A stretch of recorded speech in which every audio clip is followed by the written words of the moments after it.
The following is a presentation of the St. Louis Chess Club. Everything is coming down to the wire at the FIDE candidates in Toronto, Canada. With opportunities for points dwindling, players scrambled to find any chance they could to gain crucial ground in the standings. Gukesh did not let his previous round draw deter him, defeating his opponent to rejoin the leaders in a three-way tie for first. Hikaru Nakamura is hitting his stride at the perfect time, winning his second game in a row for his first share of the lead. It's crowded at the top. Will the challenger be one of the leaders, or can other hopefuls still catch up to the group and make a final push for the title? Day 13 of Fantastic Chess, coming up next.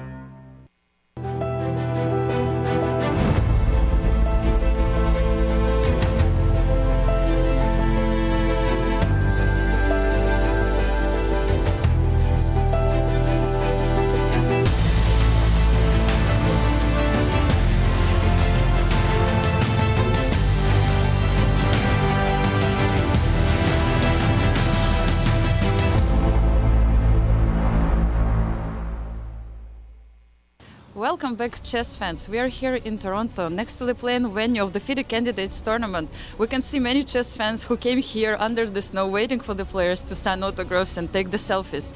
The round 13 is underway, and let's go to the studio and follow the action. We have come down to the final two rounds, and three players are tied at the top. This is as exciting as it gets, as round 13 starts right now.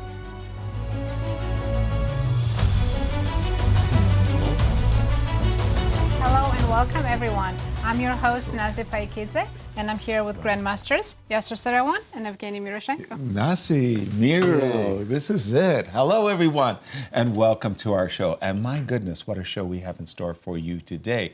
What can I possibly say? This is a commentator's dream, as all the leaders are going to be playing one another, and who's going to be the challenger? Well, watch our show and find out. Nazi, do the honors. Tell us the standings after 12 highly competitive rounds of chess. Let's take a look. We have three co-leaders, Nepomniachtchi, Gukesh and Hikaru Nakamura, and only half point behind is Fabiano Caruana. Crowded at the top, and in the ladies' standings. In the ladies section, we have Zhongyi leading the tournament, half point behind Lei Tingjie, and three players sharing third, Goryachkina, Koneru, and Lachno. And do the honors. Tell us about the pairings for today. Let's start with the open section. Very important pairings today. We have two leaders facing each other. Nepomniachtchi against Hikaru Nakamura, Prague playing Fabiano Caruana, Vidit against Abasov, and Gukesh against Firouzja. Fantastic. And how about the ladies?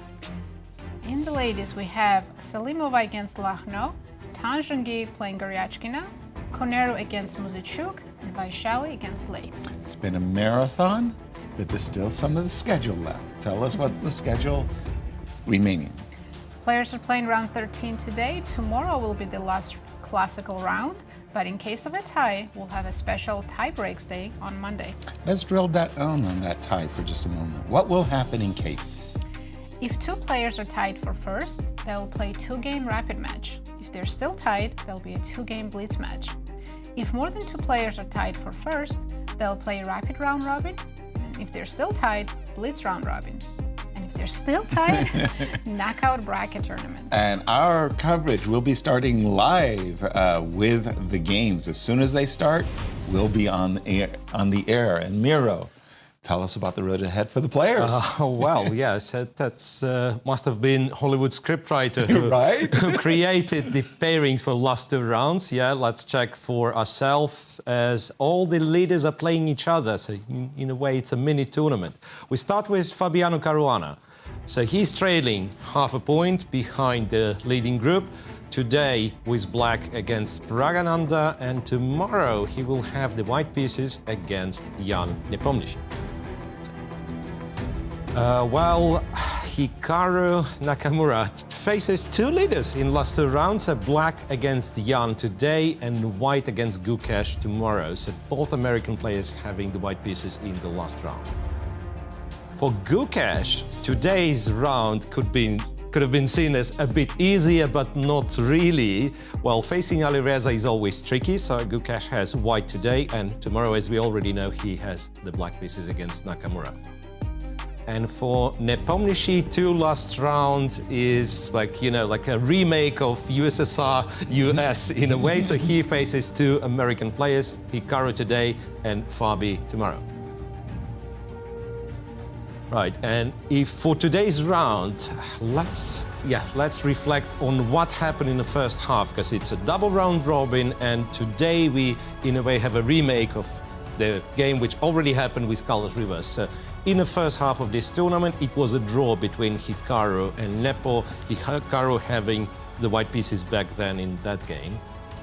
Same goes for Fabiano, Caruana and Praggnanandhaa. So Fabi with white couldn't really break through Prague's defense, and this game has also finished in a draw. And for Gukesh and Firouzja, even though now Gukesh seen as the leader, Firouzja is one of the outsiders, but Firouzja was the one to defeat Gukesh in that dramatic game. And well, to our surprise, Gukesh brilliantly recovered after that loss, but it was a heartbreaking loss for him. Right, and before we dig into the games, a few words from Anastasia from Toronto. Hello, Yasser, Nazi and Miro. I'm here at the press center of the FIDE Candidates Tournament, and you can feel the tension just being next to the playing venue. What I like about this candidates event that nothing has been decided yet. Compared to the previous 2 events, it was clear by this moment that Nepo was just leading and nobody could really catch up with him. But now we have 4 people trying still to win the place in the World Championship match, and this is so exciting for everyone here. Let's come back to you guys and follow the action today. Thank you, Anastasia. And we do have action for you, plenty. In fact, let's just jump into the game of Prague and Fabi, because Fabi has seized the initiative, and it looks promising. Yeah, it's been a dramatic change in this game, last few moves, because the moment we looked at it first, the moment it started, I think it was on move 10 when Prague went knight g5. And I remember us discussing, yes, it's very hard for black to get any meaningful winning chances in a position like that, because you would expect black to take, and then, you know, opposite colored bishops, white structure is a little bit more flexible, so usually, you're very solid with black, but you're unlikely to get any winning chances. Well, Fabi has done something else, so he exchanged on c4, he went knight f8, I'd say a bit riskier continuation, but at the same time, due to this tournament situation, he has to try with black. Maybe not go all in, but at least keep the winning chances. And as of now, it looks like it pays off, because somewhere around here, white's move to play was f2, f4. Prague went with queen h3, and it's hard to say what exactly he has overlooked, but after f6 and very energetic response g5, threatening g4, pretty straightforward, black gets a lot of space on the king side, and white is kind of not in time to, you know, to open the center or to go forward. So white all of a sudden, that's move 16. White finds himself defending. Knight to d2, knight e6, and then knight f4, knight d4, both being very attractive squares. Rook to e1, g4, queen e3, and now computer clearly favors black, and the sample line would be jump to d4. And then c2 is, well, the only move to protect c2 is rook a2. And then you can go h4, you can castle long first. And I think I like castle long. Point being, yeah, the knight on d4, you cannot tolerate forever. Right. That's obvious, yeah, that's such a strong piece. But if you play c3, black just returns back, and then you get, apart from black attacking potentially on the king side, there is a d3 pawn, which is quite weak. Sensitive, right? Yes. And even if you dream of, okay, one day I'll play d4 and everything exchanges, yeah, for now it's just dropping a pawn playing d4, but even if everything exchanges, white will be left with, you know, with quite a damaged structure. So if you force c3 with black, it's very good. Thank you, Miro. And update us on the clock times, because that's also a factor, Nasi, coming out of this Yeah, definitely. game. And Prague has 36 minutes, while Fabiano has full 1 hour on the clock. Well, so it really tells me that Fabi is much more comfortable with the position, and, well, he's doing really well. Let's jump to the game between two of our tournament leaders because, well, needless to say, the winner of this game is looking pretty. Jan versus Hikaru. And the last move, D4, D5. I'm a simple guy. I like double attacks. Tell me why I can't play knight f4 and clip a pawn. So I think I only have g3 to not get checkmated. I've got a checkmate on my. I got a checkmate on my mind. That should be a song. What do you think? I've got checkmate on my mind. G3. Okay, I took a pawn. Yay! I'm a hero. That's a good question. What do I do? I thought you were going to give me knight h3 check first. I You saw don't care a about the pawn. checks, you I just saw want a the pawn. pawn, and I just kind of like stopped. Maybe Nepo. let's try bishop b3. Because Bishop I want some B3? knight f7 ideas, but of That's course you're not fair. going to... Yeah, I'm let not me going to do that. move the knight. I'd probably just defend the knight myself. Something like rook d1. You know, I'm always told, and experience has taught me, that when I played the move g3 as white, I want my bishop on Yes, g2. sir, I have an idea. After rook What's d8, it? take on d5, Yeah. take on d5 again, and Sorry. knight f7. It's just, you mean bishop b3? Hold on. Right. Rook here. Take on d5. Take on d5. So I presume I take with the rook, and then you go knight f7. Yes. I got a tip from Miro. And if I take with the bishop, I can go queen takes d5 first. queen takes d5 first, and after knight f7, I suffer a back rank mate, a royal fork, White and I'm wins. done. Wow. That's what can happen if you're too greedy and take too many pawns. That was a nice combinational motif. But of course, black doesn't have to play rook d8. No, but you were encouraging me to look at a check. Yes, let's take a look at the Okay, check. knight h3 check. What's the main line? King g2 looks logical. Well, I'm thinking it's almost forced. If I look at the position seriously, if I move king f1, f4, I mean, Very unpleasant. row, I mean, I just walked into a massive attack. So I have to play king g2. Okay, then what happens? King g2. If you give me knight f4 check again, I'm prepared to now go to f1 because you That don't makes have sense. f4 anymore. And And we it's a have tempo move as well. do we have a revisit of that previous line that we looked at as well? Bishop Why b3. not? Because not What? much has changed, right? Okay, so you're telling me knight h3 doesn't do anything, or does it? It's not a perpetual after king f1. No, I don't have But to maybe you repeat. still want this because my king's not perfect on f1. Okay, It was better on g1. well, yeah, there's no bishop a6, so what's the follow-up? Well, maybe No. you can take on d5, but after bishop b3, instead of rook d8, maybe queen d8. Whoa. Just drop back. Whoa. It's a passive move, but we have an extra pawn. Yes, we do, but aren't you inviting? I mean, I have a beautiful checkmate in mind. That's a pattern that we all love. That is a nice mate. Queen h5 seems very suggestive. Knight g6 check on my agenda. Knight f7. Rook d1. Rook d1. I can play these moves. I feel good. Does look very dangerous. Yeah, just a second. Miro, jump in on this all-important game for us, if you don't mind. We're expecting knight f4, g3. Take it away. Knight takes d5. The desirable knight takes d5 is bad. Right. Well, it's hard to tell because, computer advocates for knight f4 Okay. as one of the good moves. However, when you are getting to this position, Okay. it stops repeating for white. So computer's first guess was, okay, let's just repeat. And make a then repetition. it says after king f1, white actually is somewhat better. And then indeed you figured out that knight d5, bishop b3, rook d8 is bad. Right. So queen d8 is the only move. So the second best move in this position is just to go knight f6 and knight f7 happens and you don't want any of those. So queen d8. And then, well, queen h5 somehow is not Visually, it the looks most beautiful. precise because you allow him to escape, goes back to f6, and then will be able to go rook d8. But instead, white's position is very promising. You have to go queen f3. And there is no discovered attack. As I said, there is no move with the knight that would kind of be sufficient. And it's kind of a cross pin on b7, rook a d1's happening. So something really sharp and apparently very good for white. So black has to be super inventive in this case. Okay. And remember, we could have had the same position with the king on g1. Right. So what black does here is goes f4, and white apparently has to take because the f-file, yes, so white just takes.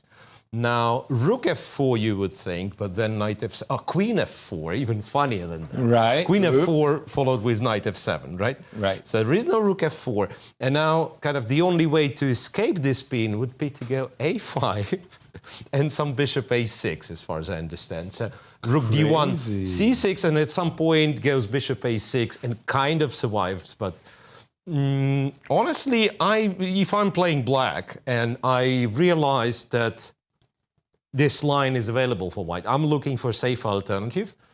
And so far, it seems that it could be exchanging on e5 and going like rook a to e1, a to e8, yeah, where, well, computer's indecisive, like slight plus for white in some lines, but nothing major.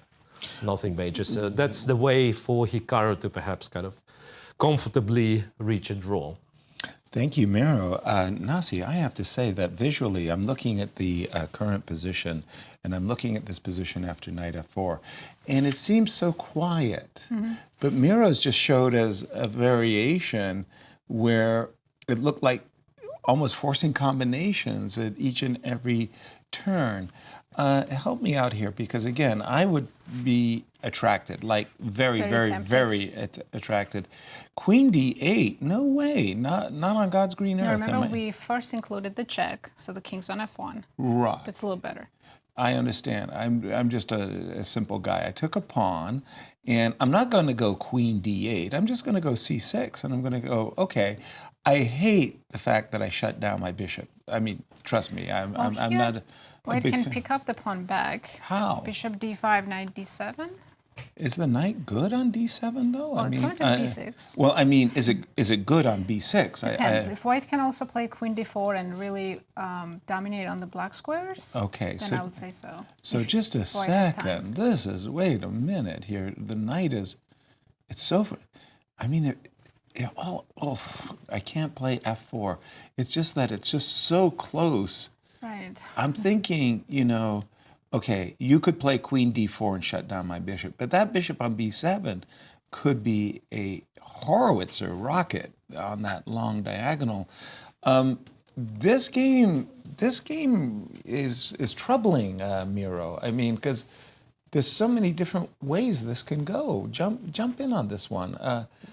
I just took a pawn and I kept it. Yeah, right, you are. And yeah, I already have your position on my demonstration board. So that's not the game. That's Yasser's attempt to take the pawn. And now let me demonstrate why we are so hopeless against computers. Please. Because rook c1, according to the machine, it's +4 with you having an extra pawn.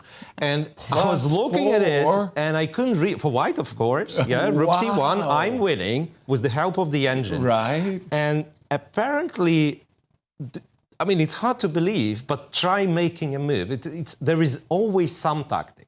Right. There's always some I wanted tactic. to play f4, actually. Yeah, f4. I was dreaming about and f4. then it's, okay, rook c1 is not kind of an empty move, because this is what white wanted. So to capture and go rook c7, hit b7, hit knight f7. Right, knight f7. Yeah, and there is always something, like if you go, pardon me, so here we are.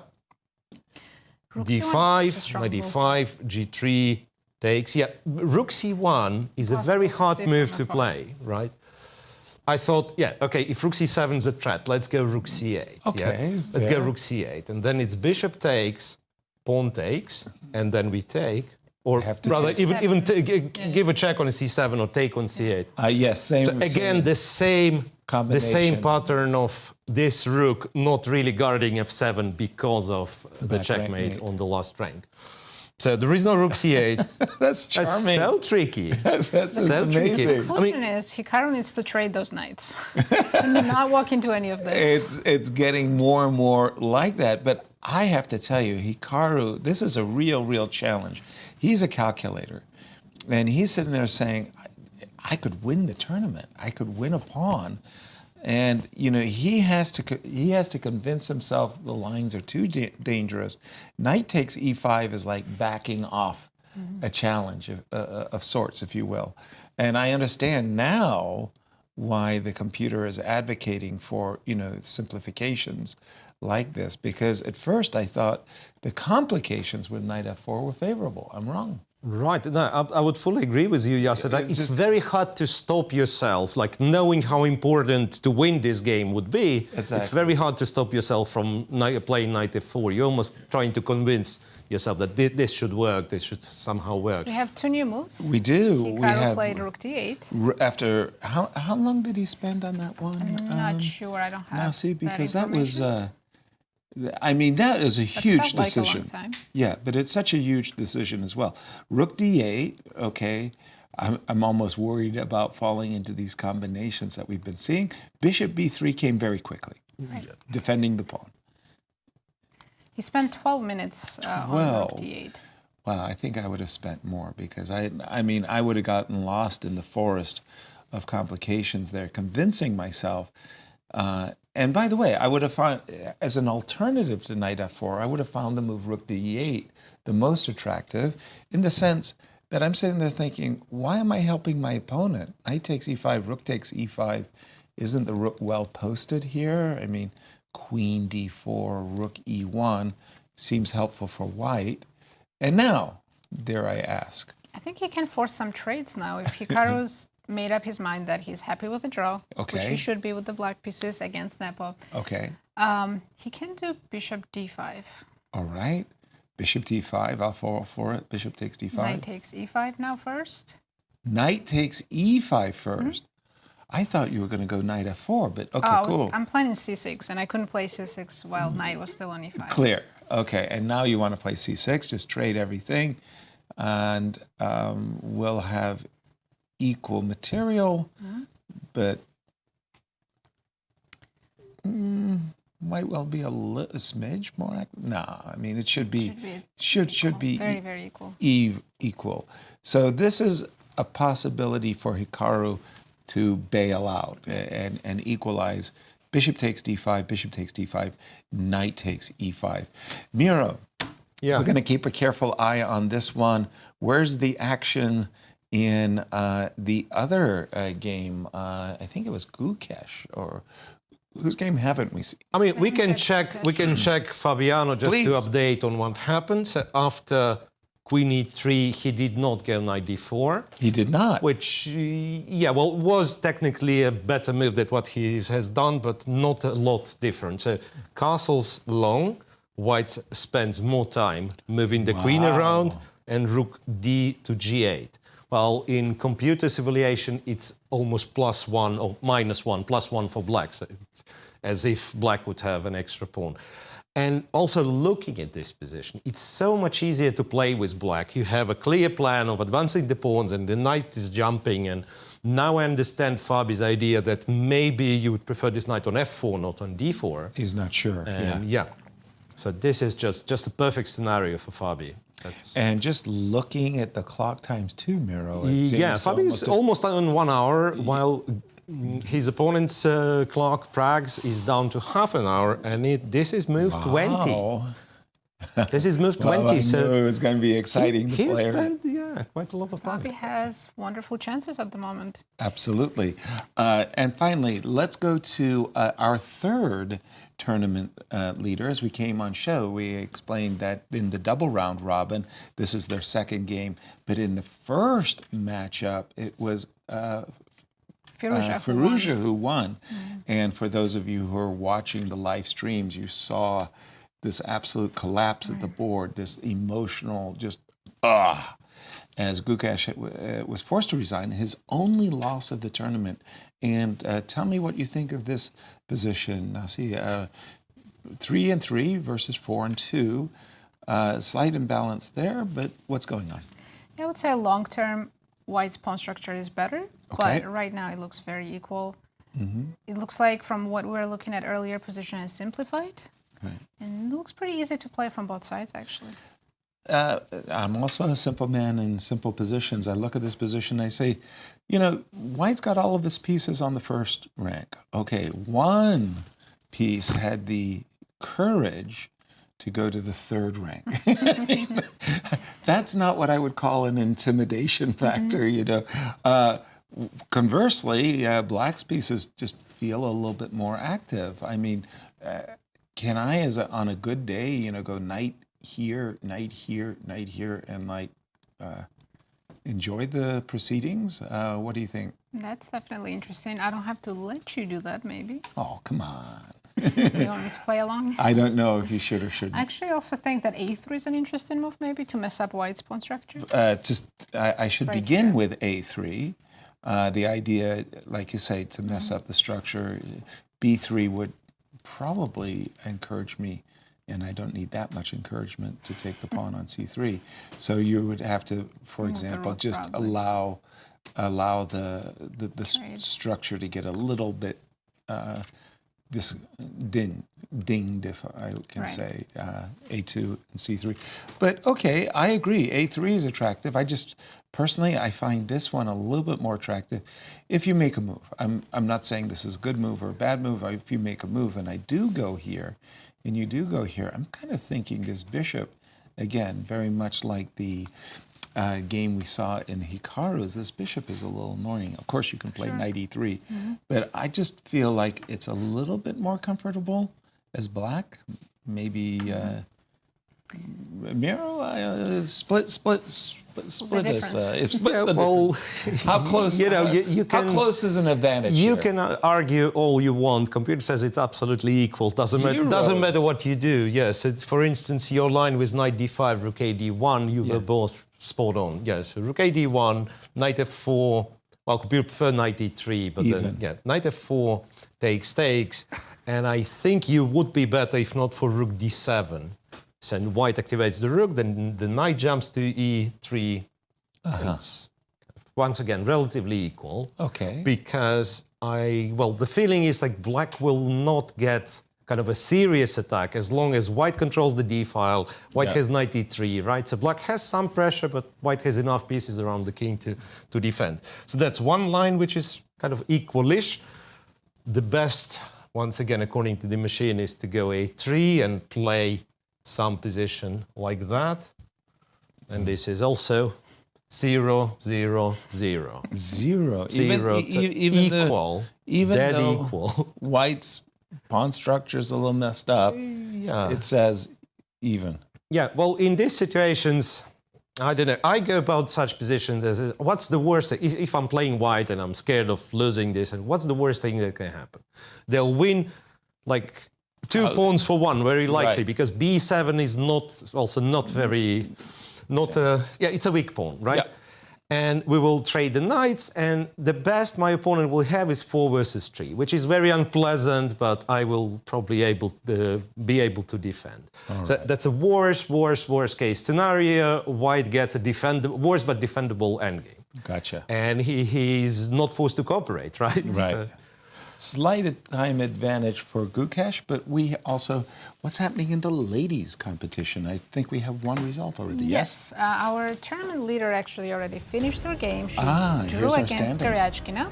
Okay. So now Lei Tingjie has a chance. If she wins, she would catch 10 right before the last round. Ooh, and who is Lei playing against? Lei's playing Muzichuk today Okay. with the white me just- pieces. Oh, I have Vaishali. No, sorry. Vaishali against Lei.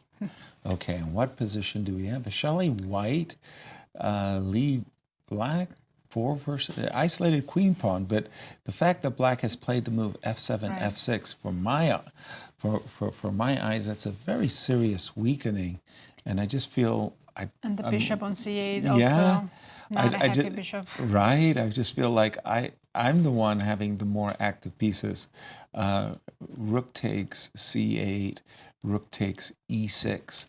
are the types of sacrifices as white I'd be fishing for in these positions. And by the way, the clock times by both. Right, 13 minutes for Lei and 23 for Vaishali. So at the moment, Vaishali is definitely in the driver's seat. And this last move by Lee, I think, I mean, that is really a provocative move if you were to ask me. I find myself drawn instantly to moves like rook e4 so that I have ideas of attacks as well. Again, I want to keep these sacrifices. I think Vaishali's in great shape. Another more positional approach I might take is to try to conquer the c-file with rook c2. How do you like this position? I love White's position. Me too. Yeah. Yeah. Wow. Okay, we'll keep an eye on this one. Miro, going to send it back over to you. Where's the action? Well, Nepo and Hikaru, they continue, well, perhaps Hikaru continues to find the ways to keep the position balanced, but at the same time not to force a draw immediately. So after rook d8 and bishop b3, as we've already mentioned, you guys mentioned, no, that's a wrong move order. Bishop takes c5 yeah, first. let me find. Bishop d5 was the way to equalize, and not only equalize, but simplify a lot. You're right. c6, then you take back on d5, and this would be very, very equal. Gotcha. Right, so instead c7, c5 was played. And this is an ambitious move. Wow. Of course, you are banking at, like, I will have enough time to push b5, c4 or something. I'm claiming that your passed pawn is a weakness. Right. So this is pretty much what Hikaru is trying to say. So now Nepo went knight f3, and according to the machine after queen h6, which isn't played yet, I believe, it's roughly equal. However, there was a very interesting option for white. Wow, wow, queen h6 Why is not equal? queen f4? Yeah, let's see. So queen f4 is another possible move. Yeah, but for whatever reason, it prefer queen h6 with going knight f4 on the next move. So it saves the square for the knight, I believe. And then queen h5, perhaps, yeah, like white can return to e5 and repeat. So according to the machine, knight f3 is not the strongest move, and surprisingly, this was quite promising. Now, if you take with the queen, machine turns to believe that this is better for white. b6 like it's probably better for white if you take on e6, right? And if you move, there is rook takes b6, which isn't the end of the line. It's bishop d5, f4. But compared to the previous line that we've seen with simplifications, black's structure is kind of all over the place, right? And possibly he loses a6 pawn. So there is h4, very strong move. Right. So this is something black doesn't like. Right. And then you take with the pawn, right? And white goes h2, h4. It's an attempt, right, to go h4, and then something like queen f6. Again, you can go rook e6, and so on. So the real test to white's h4 would be, surprisingly, to take with the queen. And then after rook e3, you go c4. Wow. Because, yeah, like if you don't go c4, it's rook h3 followed by d6, and this king is like in a huge danger. So you go c4, you have to sacrifice the queen, yes, you take here, and then apparently it's clever to take on d5 first with the tempo. And whenever queen's moving somewhere, no, not in e1, it's just a misclick. Queen c2, let's say, c takes, and queen takes.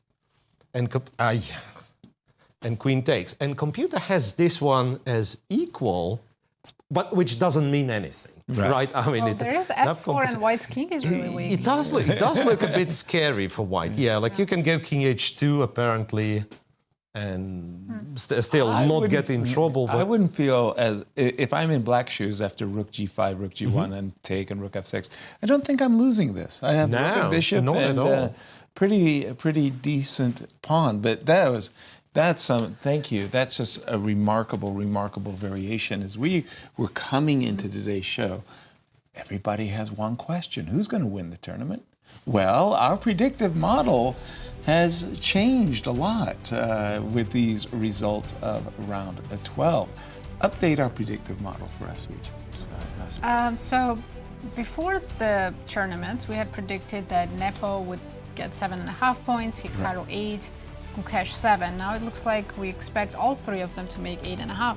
Okay, and it's Fabi who is about, according to our model, is going to score less than what we expected prior to the start of the game. Gukesh, huge outperformance there in that predictive model. And do we know percentage-wise coming into this round? I think our model was predicting something like a 40% chance for Hikaru. Crazy, crazy stuff.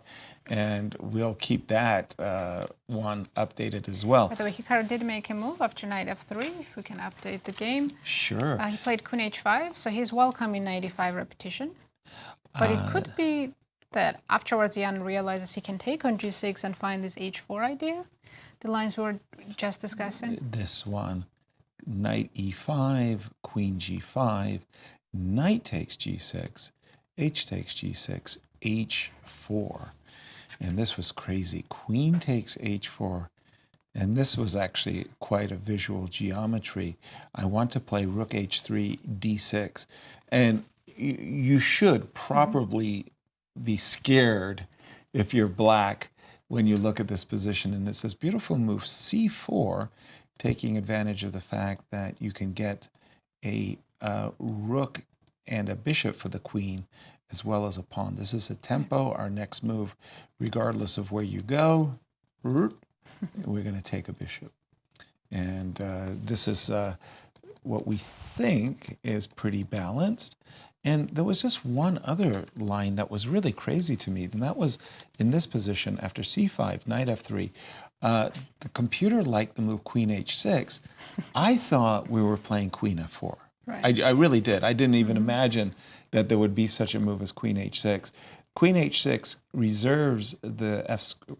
But what if I still go rook e6? Exactly. And and I would hate to walk into a pin after the move rook e6. I suppose the answer must lie with b5 and what Mira was saying. Is the d6, d5 pawn an asset or a liability? I want to play c4 and take it. I mean, queen h6 is not a human move. It's a very computer move. Exactly. But I found the move queen f4 a lot more compelling, not just for the reasons that I do want to play c4 and win a pawn, but I like to be, Maybe Hikaru didn't like here possibly g3. Okay. And then if you, I guess you could go to c7, right? Well, can I hover around the king side and just be Queen g4? Obstinate, be just annoying, just plain annoying, like... That's true. Also, because I played g3, I certainly weakened some white squares around my king. Right. Which later you can take advantage There of. could be a consequence, absolutely. G3, queen g4. And trust me when I say, these grandmasters, they like you to believe that they've seen everything. One tactical idea. I'm sorry if we can go back to queen g4. Sure. Can I play g3? Yes. Queen g4 and h3? Yes. And if you take knight g5? Yes. I might get checkmated. You do have... Queen h6 only move now. Okay. And let's say knight e6. That was your big intent, but I've got to tell you, now see, my spidey sense is tingling here. White's king is really in so much danger. Like I feel like I'm the one having the fun. Maybe I lose it as black, but I go down with a smile. Got takes and queen h3 on my agenda. Do you want to take a rook? Yeah, I'm deciding what's better, f8 or d8. I guess d8. d8, I might... F takes g, right? Yeah, I'll start with a trade and maybe queen g. You know what? I shouldn't give you this kind of counterplay. Okay. So I don't have to take the rook yet, right? Yeah, it's not going anywhere. You're right. f4. This is my agenda. This is the key moment. Yeah, white needs to make some prophylaxis move, maybe. Now, if you play f2, f4, I call the arbiter and say, please, I want her wanded. Because that is an inhuman you play move. f4. No, I'm saying that With if white? white plays f4, actually it's black to play. It's black to play, right? Excuse me. I was thinking here I'm maybe gonna play. I need to make some defensive move. Maybe queen d3, let's say. Okay. Queen d3. Oof, oof, oof, oof, oof. F3. You have queen F1. Anytime I go queen H3, yeah. Wow. Okay. What can I say? It feels very, very scary. Maybe it's just fine. I don't know. It feels scary. Okay, let's continue the line. I assume you want to take with the pawn, right? Yes, for sure. And let's say I go queen H3. I've got ideas of knight F4, maybe knight H4. I'm just kind of, again, I wanted to say, these grandmasters, they hate queens hovering close to their king. Sorry, what would you like to do? Knight F8? Well, I wanted knight f8 against knight f4, because in that case I'll have queen h7. But yes, to do that, rook f1 here. Rook F1 here. I want to trade as many pieces as I can. Yeah, you're getting rid of my attackers. I want to keep. Okay, now white should be good, right? You gotta tell me. I got a pawn.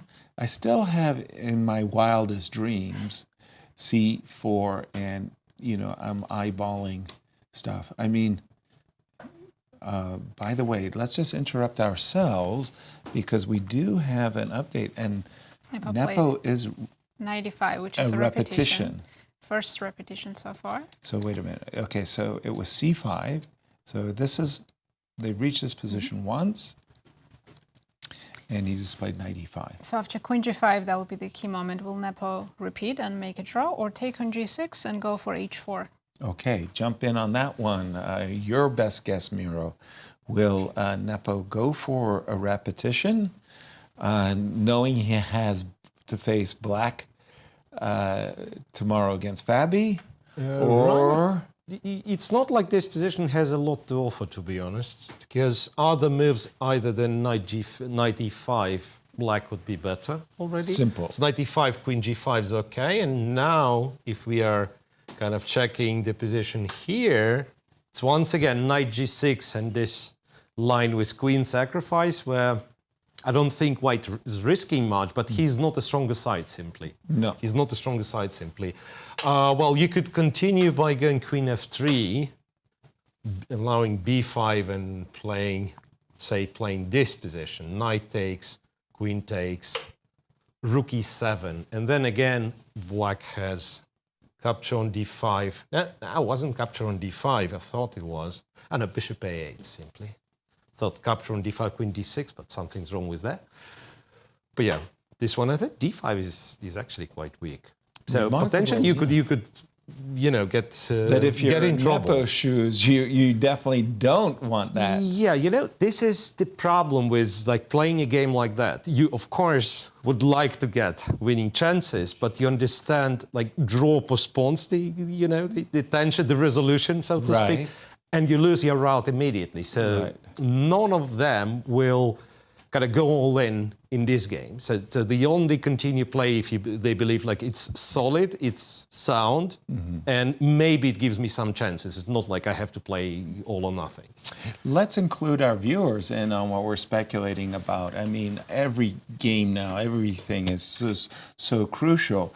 And you're thinking about today's game and you're saying to yourself, okay, I can make a repetition, but how is that going to impact me in the last round? And the last round is, again, a feature of the tournament leaders. Right, Hikaru will be facing Gukesh, and which Fabiano is just huge, as we know. Will be playing Nepo. Again, so if you're in Jan's shoes, do you say, okay, I would like to play with the black pieces where Fabi absolutely has to win, and he'll come at me guns a-blazing, and maybe I have a chance if he presses the mark, which he is a real possibility. Yeah. Really try to do. By the way, I think we do have another queen g5 by Hikaru.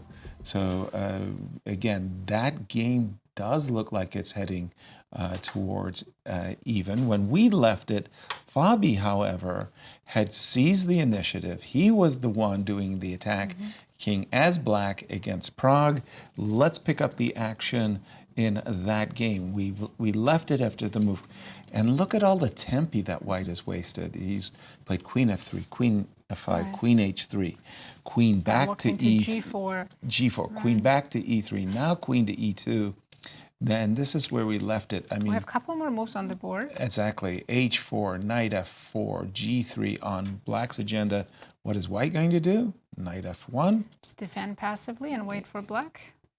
H4, knight to D4. A move we were advocating some while ago. Queen comes back to D1. I mean, on Prague side of the board, it's like, please do not checkmate me. Allow me to play C3, knight F5, and maybe I can turn the tables. H3. Look at the next move, G3, allowing black to win an An exchange. You know, but at this point, think the he's worst thing building a I would, fortress. yeah, the worst thing, I mean, I would love to play C3, but I'm sitting here looking at a situation like this. I'm not sure I No, want thank you. this. No, I'd thank rather you. give up the exchange. I'd much rather give up the exchange. By the way, I've been told that there's been a double repetition. So we're on the verge of a draw in Hikaru's game. G3, this has occurred, right? This is the current position, yes. And Fabi's thinking, I guess he's considering maybe to not take the exchange, keep the knight on D4 because it's such a good knight. Right. So first things first. Hey, For one applause. I have one material. But now how do you break through? Because white knight's going to sit on F5. It certainly is, and it's going to sit on. You know, I'm thinking that knight on F5 would sit there too well. Let me play rook H5, anticipating that after knight F5, let me say play queen D7, and I will return the exchange and grab a pawn. So you don't have to go to F5 right away. You could, for example, you could go queen E2. Am I seeing the possibility of a fortress here for Prague? Even though he's an exchange down, he's got some positional trumps, Miro. Absolutely. And if you think of it, it could be that Fabi somewhat, well, I wouldn't call misplayed completely, but possibly underestimated the consequences of this exchange sacrifice. Because once again, returning here, knight d4, the move that computer was recommending, would force rook a2. And now if we try to play all the same moves, it wouldn't be the same, right? No. Because like you've spent the tempo on rook a2, so you're never going to get the same position. Right. And in the game, after specifically after h3, g3 included, there is no way of opening the king side. So therefore, like it is a nice knight on d4, but if you do not capitalize on it pretty much immediately, white might as well change his mind and go rook f1. Right. Yep. So we consider this has to be played. Okay. And then somehow very, very carefully, maybe the plan that you were suggesting, maybe that's what you have to do. But all of a sudden, it becomes very easy for white to play. Like, so you go queen e2, you probably play some bishop d2, and you just fight against black's ideas. Yeah, you don't have much of your own counterplay, but you just fight black's ideas. And the remaining pieces for black are not very useful. Like the bishop on d6 is quite silly. So I imagine it could be 30 moves long plan of, say, going b6, getting the king all the way to h5, defending, and eventually somehow pushing b5. But then, once again, there is no guarantee whatsoever this will materialize. We do have the queen, the exchange being captured. And queen to d7. To d7. Queen to d7, yeah. So perhaps in case of knight f5, rook h5 is what black is going to do. Exactly. So Prague definitely will be reacting to Fabi's threats. Two-result game, though. I mean, essentially here for Fabi, which is a great achievement that he could make with the black pieces. By the way, we do have a result in the Open. Two of our outsiders, Nijat, Vidit and Nijat, made it draw. I have to say, I mean, seriously, great respects for Vidit. He played an absolutely remarkable tournament. His first experiences in the candidates, and boy, did he perform incredibly well, in my opinion. He was involved in so many dramatic games. He won 3, he lost 4. He's the only player to leave a mark on Hikaru, and he scarred him twice. 2 victories over Hikaru. Otherwise, we wouldn't have a tournament to talk about if it wasn't for Vidit. So even though he's not going to be thrilled or delighted with his final result, he can take a lot of solace that he walked really, really, really hard. Let's jump to the game of Firouzja for just a moment and pick up what is going on with Gukesh. Firouzja's down on time. He has 23 minutes, but position does seem quite easy to play, as we said earlier.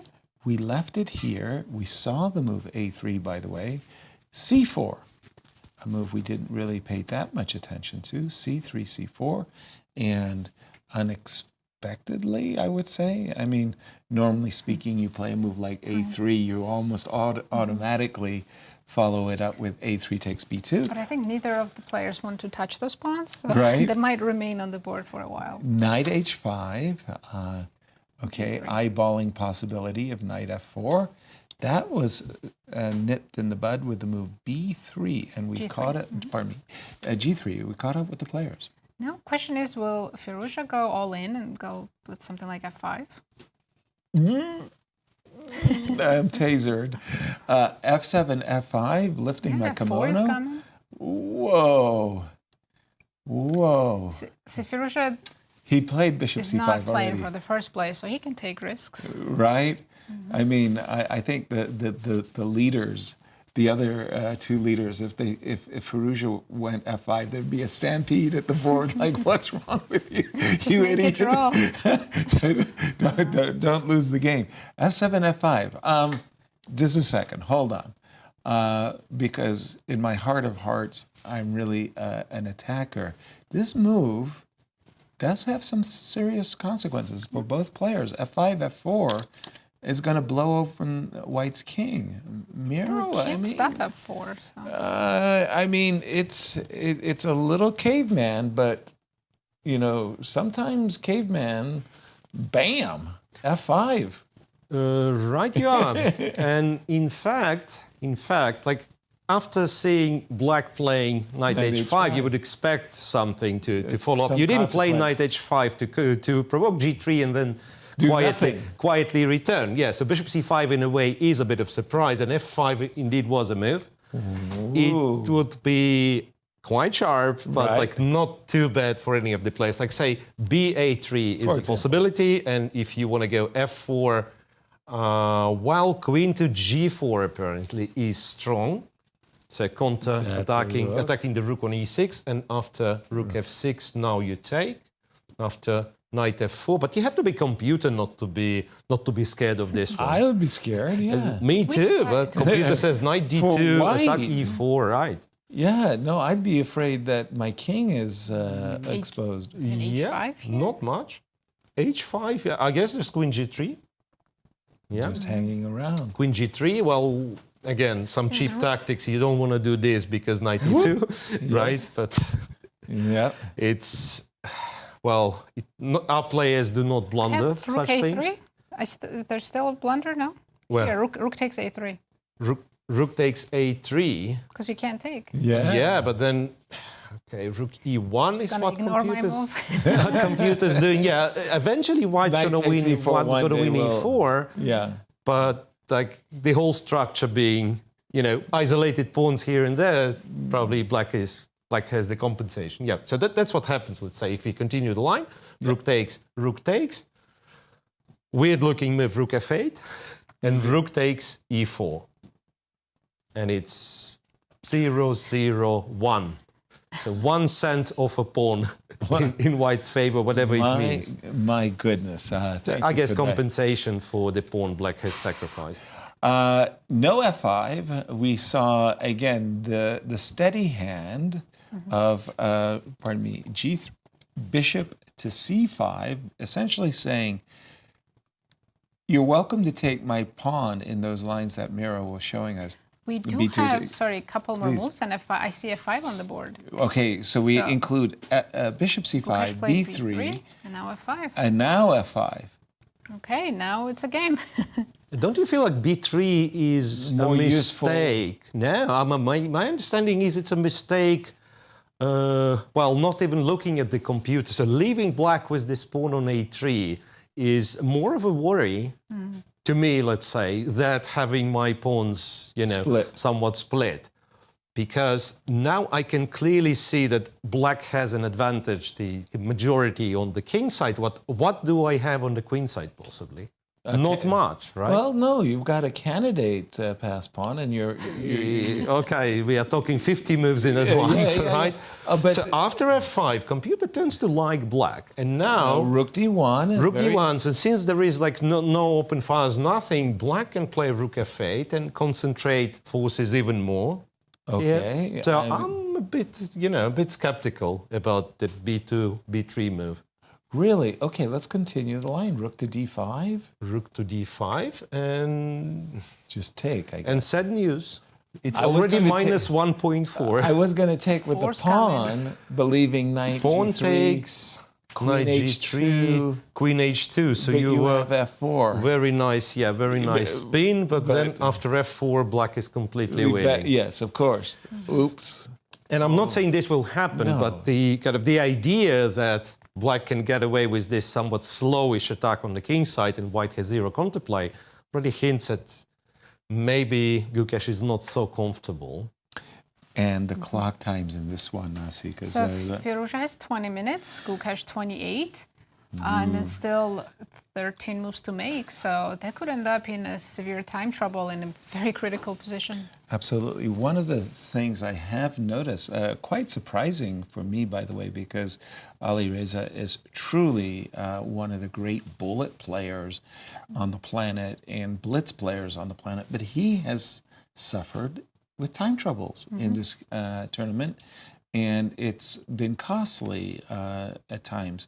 Gukesh actually did get outplayed in the time trouble scramble against Firouzja. But this move, f7, f5, I've got a majority, your majority on the queen side, goes nowhere until move 50, as Miro is saying. And f5, f4, one of our tournament leaders is in trouble, or slightly trouble.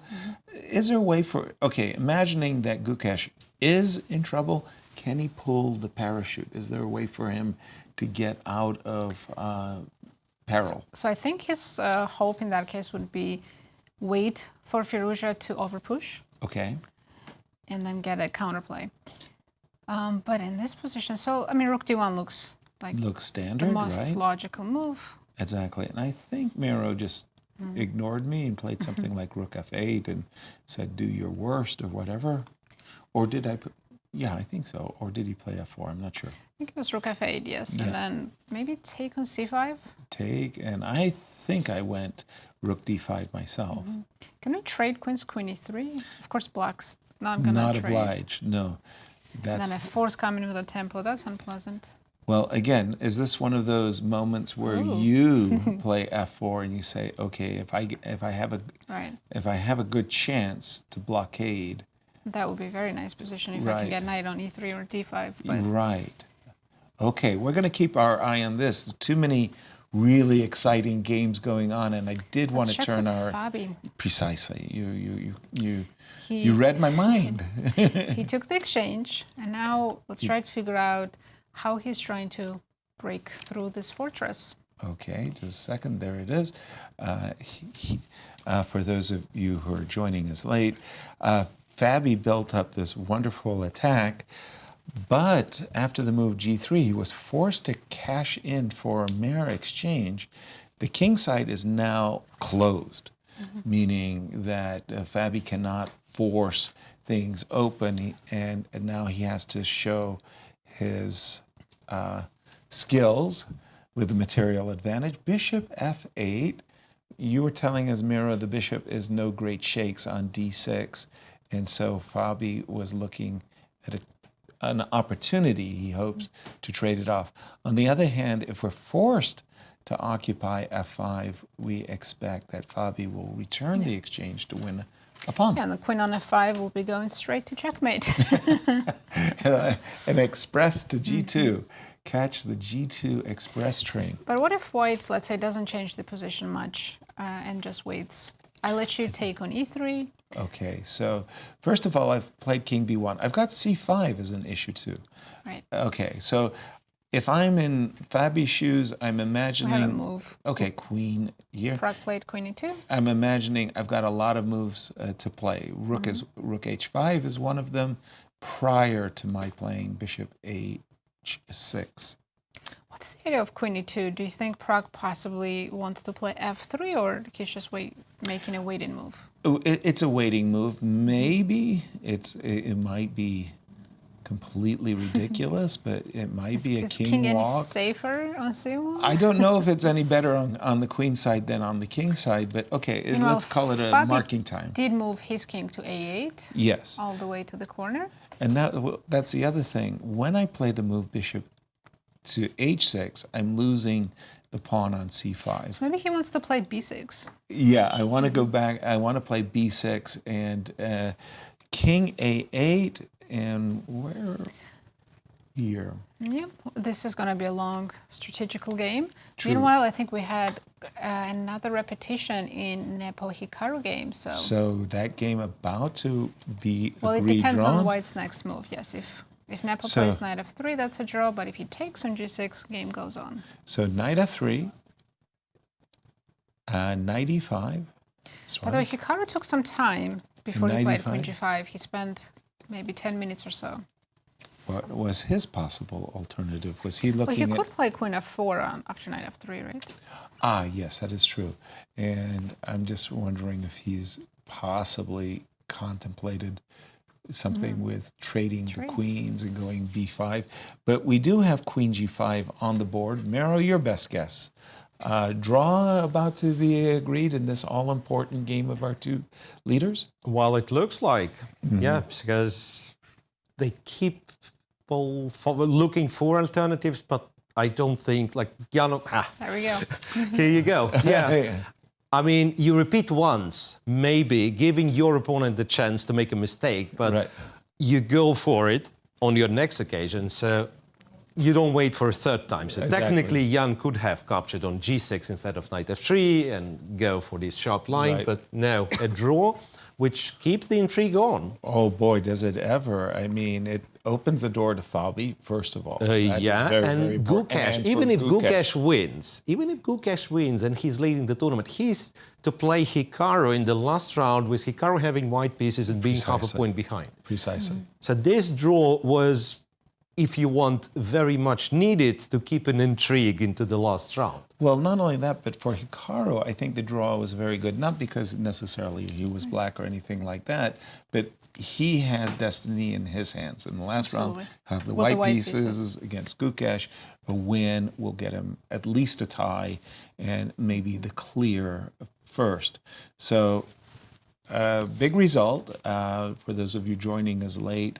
Nepo and Hikaru are two of our tournament leaders, did make a draw, opening up the possibilities for Gukesh and Fabiano. Gukesh, when we left, and Fabiano also. Fabi is for choice. Gukesh, when we left it, we thought Alireza was for choice. Yeah, absolutely. How big is that choice? So b3, I just did my little research. Yes, b3 isn't the best. Okay. f5, bishop c5, queen c5, rook a to d1, okay, to d1, and then I think we had it a little different. We were starting with rook a d1, where black would play rook f8, and then this trade happened. But if you trade first, and then you go rook d1, f4 is very strong.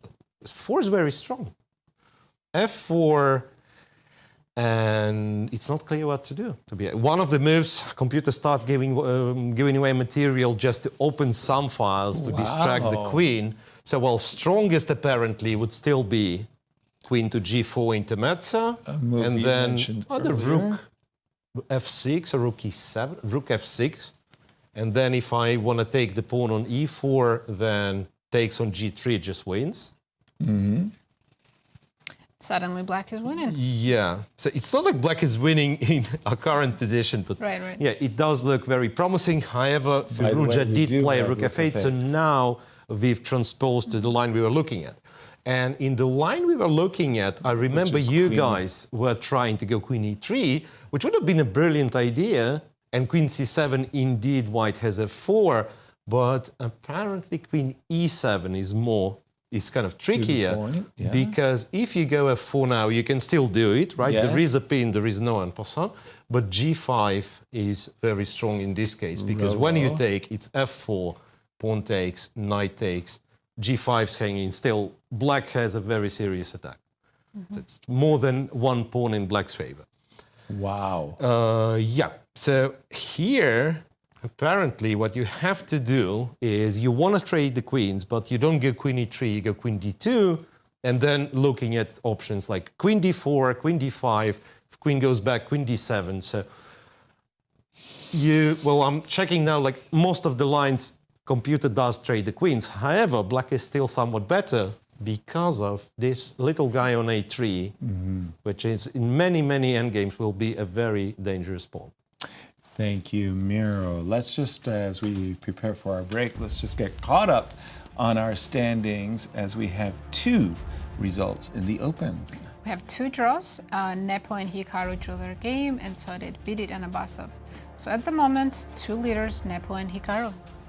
Wow, okay. And But both Gukesh and Fabi trying to catch up. And Exactly.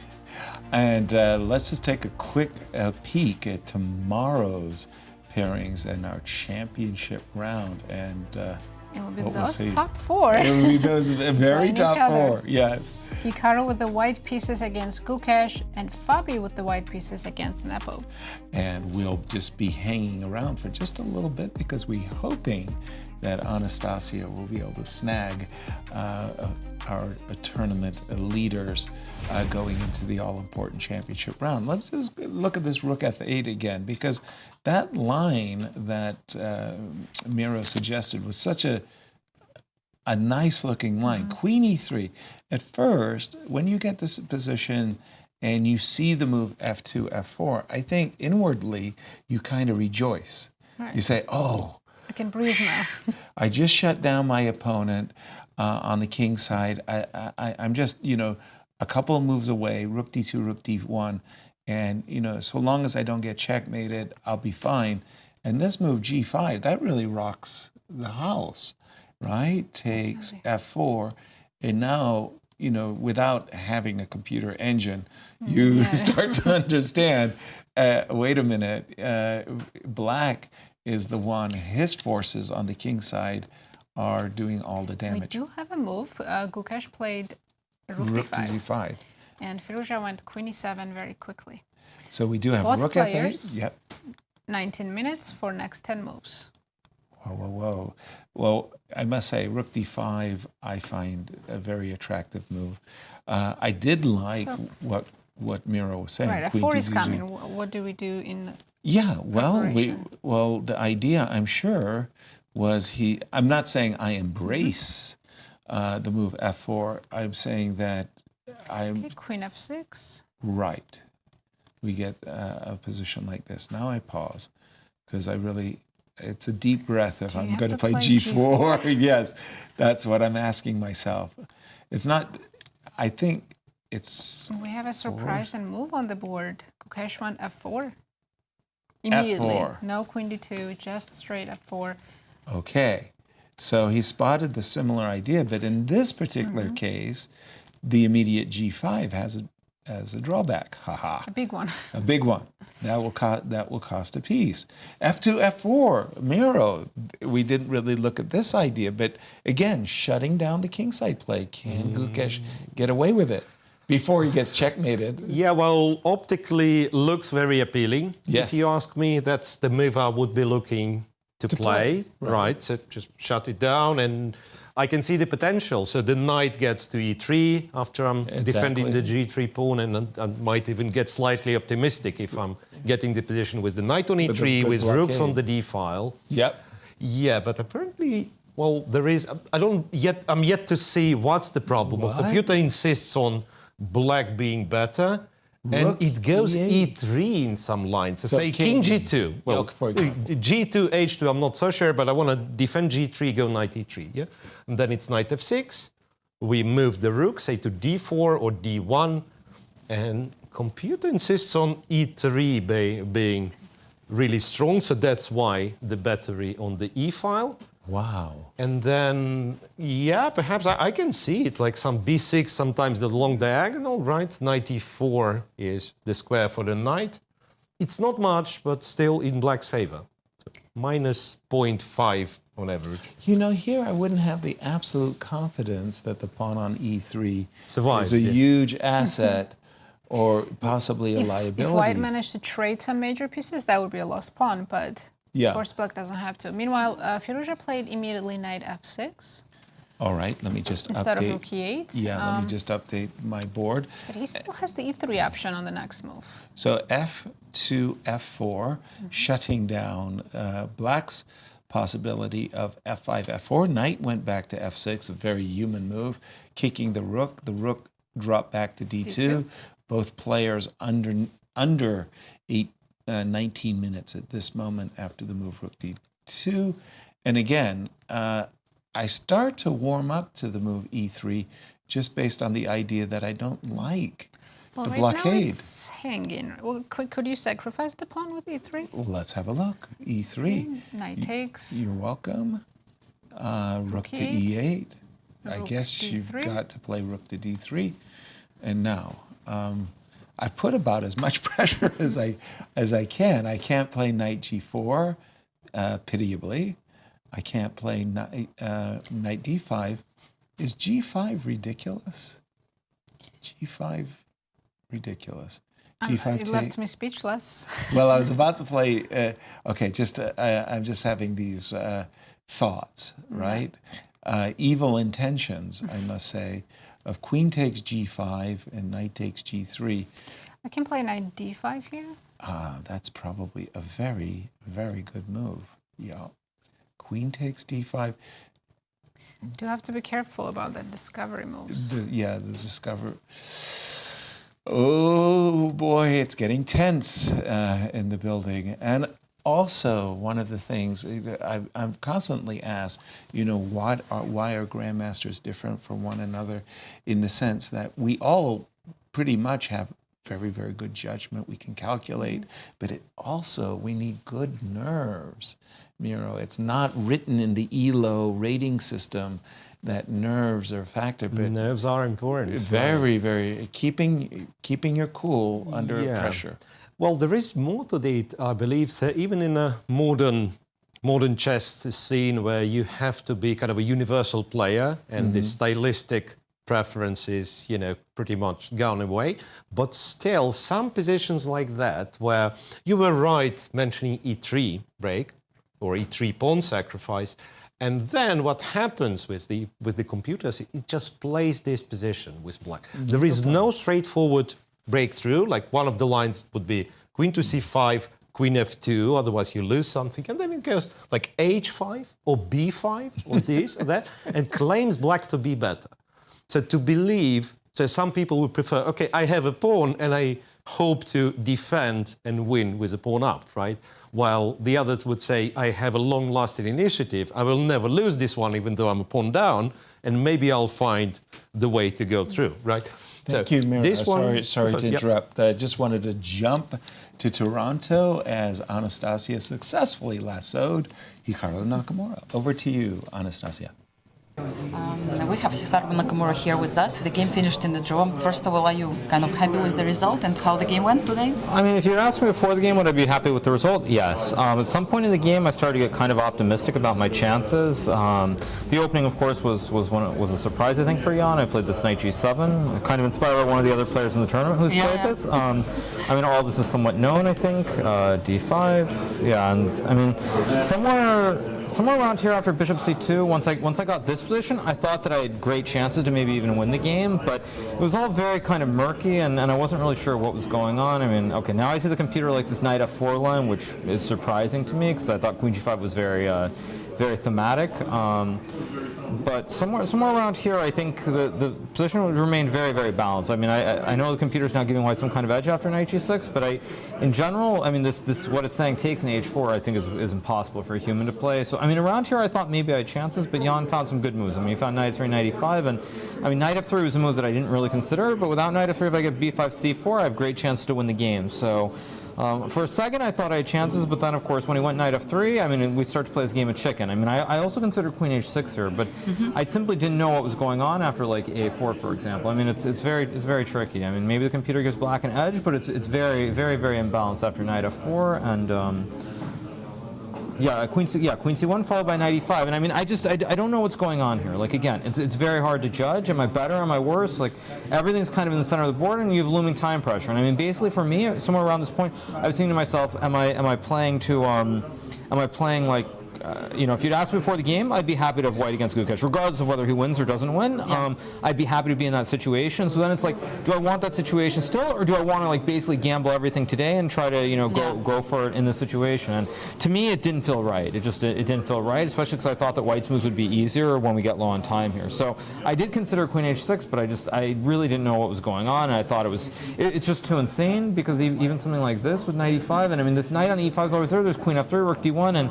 I mean, okay, the computer I see is saying some g5. I mean, that's just way. That's. You cannot play it just like this. G5. Yeah, I mean, I think even if it's not the candidates, I can't play g5. But yeah, so like it's just a very, very tricky situation. I don't think either of us were really sure, and so a draw was a reasonable result. You know, I felt before the game that Jan will really try his best in this game, because he is playing tomorrow Fabiano. And have you thought about it, that he will try to push and play no matter what the position? And somehow with his moves, he didn't use this opportunity to play d5 at certain point. Do you feel something went wrong during the game?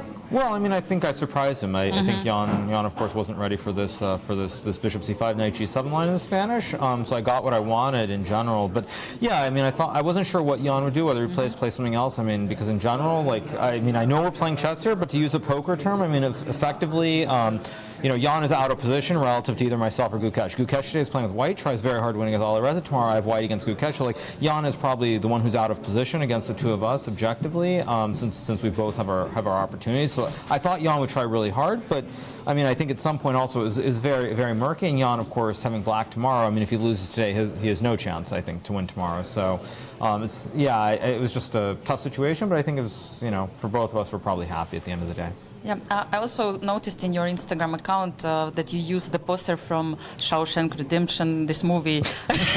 I have nothing to do with that, for sure. You have nothing to do with it. No. Any thoughts why your guys choose this one? Because it's about hopes and dreams and not have fear.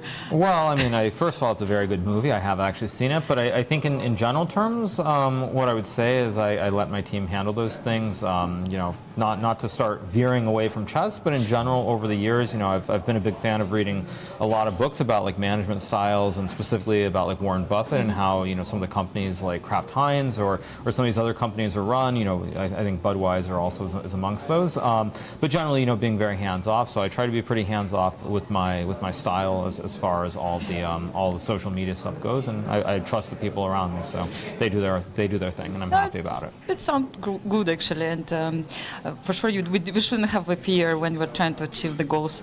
And well, I mean, I think the main thing, and I think I've done a very good job of this outside of the game against Vidit, is, I mean, at the end of the day, I've said before, and I can say it again, there's, I think, much more pressure on everybody else. I mean, sure, I would like to win the tournament, it'd be very nice, but it's not really going to change anything specifically for me. I think for most of the other players, they definitely identify as professional chess players. It is their career, and so they view this as probably one of their biggest, if not the biggest opportunity. Also, frankly, because at the end of the day, I mean, I know there already are two great juniors here, but there also are two juniors who are not here, and Arjun and Noterbek, who, I mean, when you look to the future, these juniors are only going to be getting stronger and stronger. So I feel like for Fabiano or Nepo, they could also be viewing this as their last opportunity. So trying to use that against, use the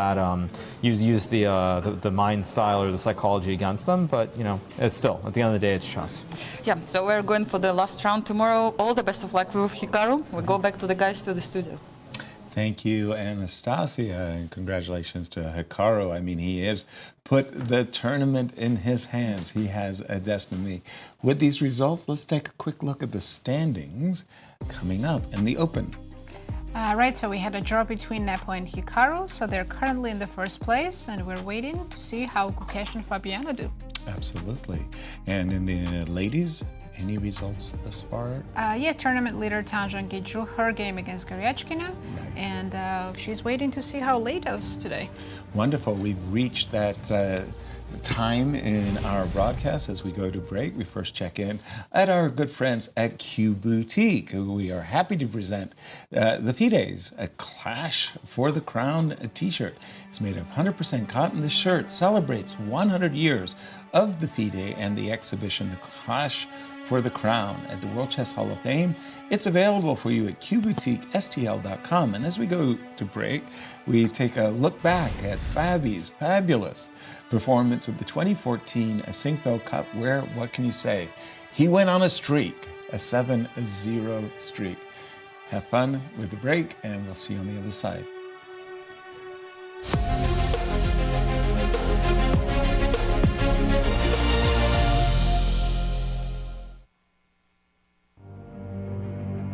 When we go back to review the 2014 Sinkfeld Cup and Fabiano Caruana's amazing performance, it's important to point out that going in, this was the highest rated tournament in history, where the average rating was 2802. All the great players were there. FIDE rated 1, 2, 3, 5, 8, and 9 in the world.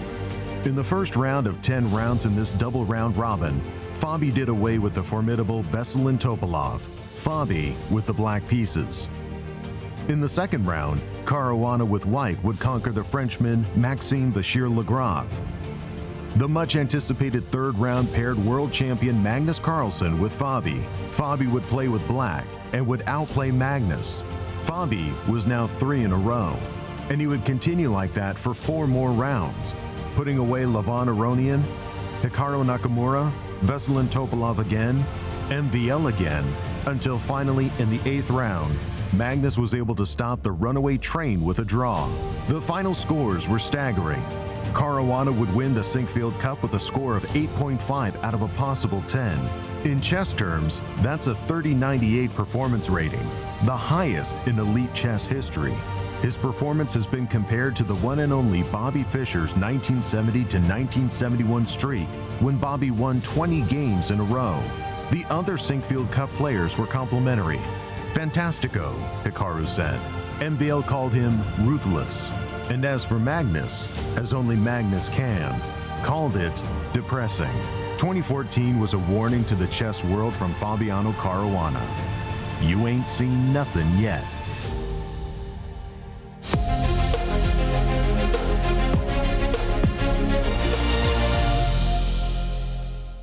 The stages are set, the players are primed, the best of the best are ready to face off in the 2024 Grand Chess Tour. The top players in the world prepare to battle across 4 countries for a $1.5 million prize fund. Everything starts in Warsaw with the Superbet Rapid and Blitz Poland. Then off to Bucharest for the Superbet Chess Classic Romania. The players then travel to Zagreb for the Super United Rapid and Blitz Croatia.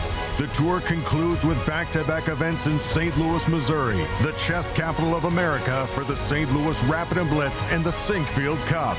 9 players will go in, but only one can be crowned champion. Who is prepared to make history? Get ready for the return of the Grand Chess Tour.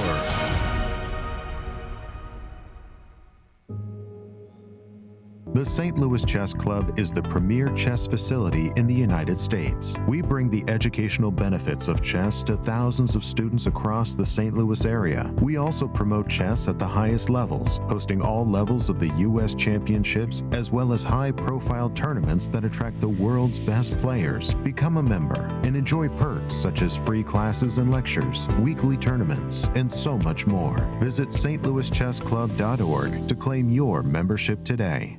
The St. Louis Chess Club Scholastic Program brings the educational value of chess to kids in schools across the St. Louis area. Active in over 100 schools throughout the St. Louis city and county, the St. Louis Chess Club has been able to reach over 85,000 students in both in-school and after-school programs. We view chess as a valuable educational tool. Learn more about our scholastic programming by visiting stlouischessclub.org/education. In the world of collegiate chess, there is no team rising quite like the one at the University of Missouri. The team has brought home title after title, including the 2024 Pan American Intercollegiate Championship, the first time ever in school history.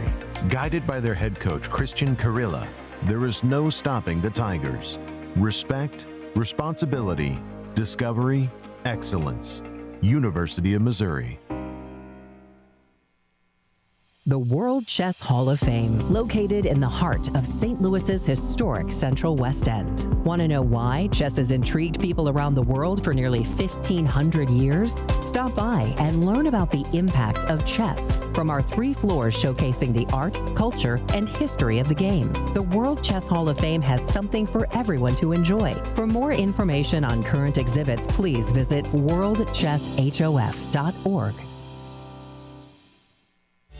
St. Louis, the chess capital of the United States. It also plays host to an award-winning shop dedicated to chess merchandise, all-occasion gifts, and plenty more. At Q Boutique, you can shop both in-store and online. From quirky greeting cards to luxury chess sets, there is something for everyone at Q Boutique. Enjoy a shopping experience like no other. Make sure to check out QBoutiqueSTL.com for a wide variety of gifts for everyone to enjoy. At St. Louis University, chess and success go hand in hand. Founded in 2016, the St. Louis University chess team has risen to become recognized as one of the best in the nation, bringing home multiple titles, including the National Championship in 2022. With members from 9 countries and led by Grandmasters Miroshnichenko and Darius Fierks, the future is bright for the SLU chess team. Higher purpose, greater good. St. Louis University. The St. Louis Chess Club is the premier chess facility in the United States and is among the best in the world. Thanks to co-founders Dr. Jeannie Cairns Sinkfield and Rex Sinkfield, the St. Louis Chess Club is a non-profit organization committed to promoting the game of chess locally and internationally. We bring the educational benefits of chess to thousands of students across the St. Louis area, promoting cognitive development, critical thinking, concentration, and analytical skills. The St. Louis Chess Club welcomes chess lovers of any age and skill level to come and enjoy the game of chess. We also promote chess at the highest levels, hosting all levels of the U.S. Championships and the American Cup, as well as high-profile tournaments that attract the world's best players, including the prestigious Sinkfield Cup, Cairns Cup, and many more. All tournaments can be streamed via our YouTube and Twitch channels that also include over 2,000 chess lectures for anyone to enjoy. Become a member and enjoy perks such as free classes and lectures, weekly tournaments, merchandise discounts, and so much more.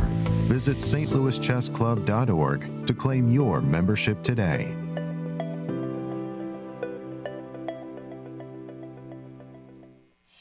The World Chess Hall of Fame, located in the heart of Hello and welcome back. We have a very exciting round 13 going on. Let's take a look at our current standings. Exactly. Let's do it for the Open. We have 2 draws between Vidit and Abasov and Nepo against Hikaru. With Gukesh and Fabi still hard at work, let's jump into that game between Gukesh and Alireza, because Alireza made the break with G5, but was it properly timed? Well, yeah. First off, I want to kind of, apologize to Gukesh, because we kept speculating that what happens if he loses and then how awkward the situation is going to be. But now it looks like he might be getting chances to win this game. Wow. After Alireza's, as it turns out, quite an unlucky break with G5. Okay. And perhaps if you take, that would be good for black, justified. This one, 93, G takes, And with white knight so nicely being placed on e3, the exchange of this pawn apparently favors white. Computer preferred white here. Then queen f7, king h2, knight h5, no spectacular, fireworks lines, just queen f2, guard your pawn. And then potentially rook goes to d5, the other one goes to g1. It's quite unpleasant, I think. Yeah, so king h8, that's already a computer line that computer suggests. Rook d5, queen c7, counter-attacking f4, and just some rook f1, and then f5's in danger. It's not like white is winning, but white is already better. Black has to be careful, and the time, 4 minutes left for Firouzja, which makes it pretty hard. Yeah, no, I feel the scary. One thing, it's psychological aspect, of course, because he's the one looking for to disturb the position. He was looking for resources to play for a win, to adjust to this idea that your opponent is better and also you are short on time isn't something easier done. So, very exciting game, this one. Yeah, a big switch. And then let's go to the game of Fabi as well. As we know, for quite some time, Fabi is enjoying a material advantage. He has an exchange versus the knight. But check this out. I think f3 was played at the right moment. Was it the? I mean, it's almost like do you ever want to play f3? I mean, but Fabi has made the construction that f5 was coming. Or is it bishop h6? And then you're going to trade in f5.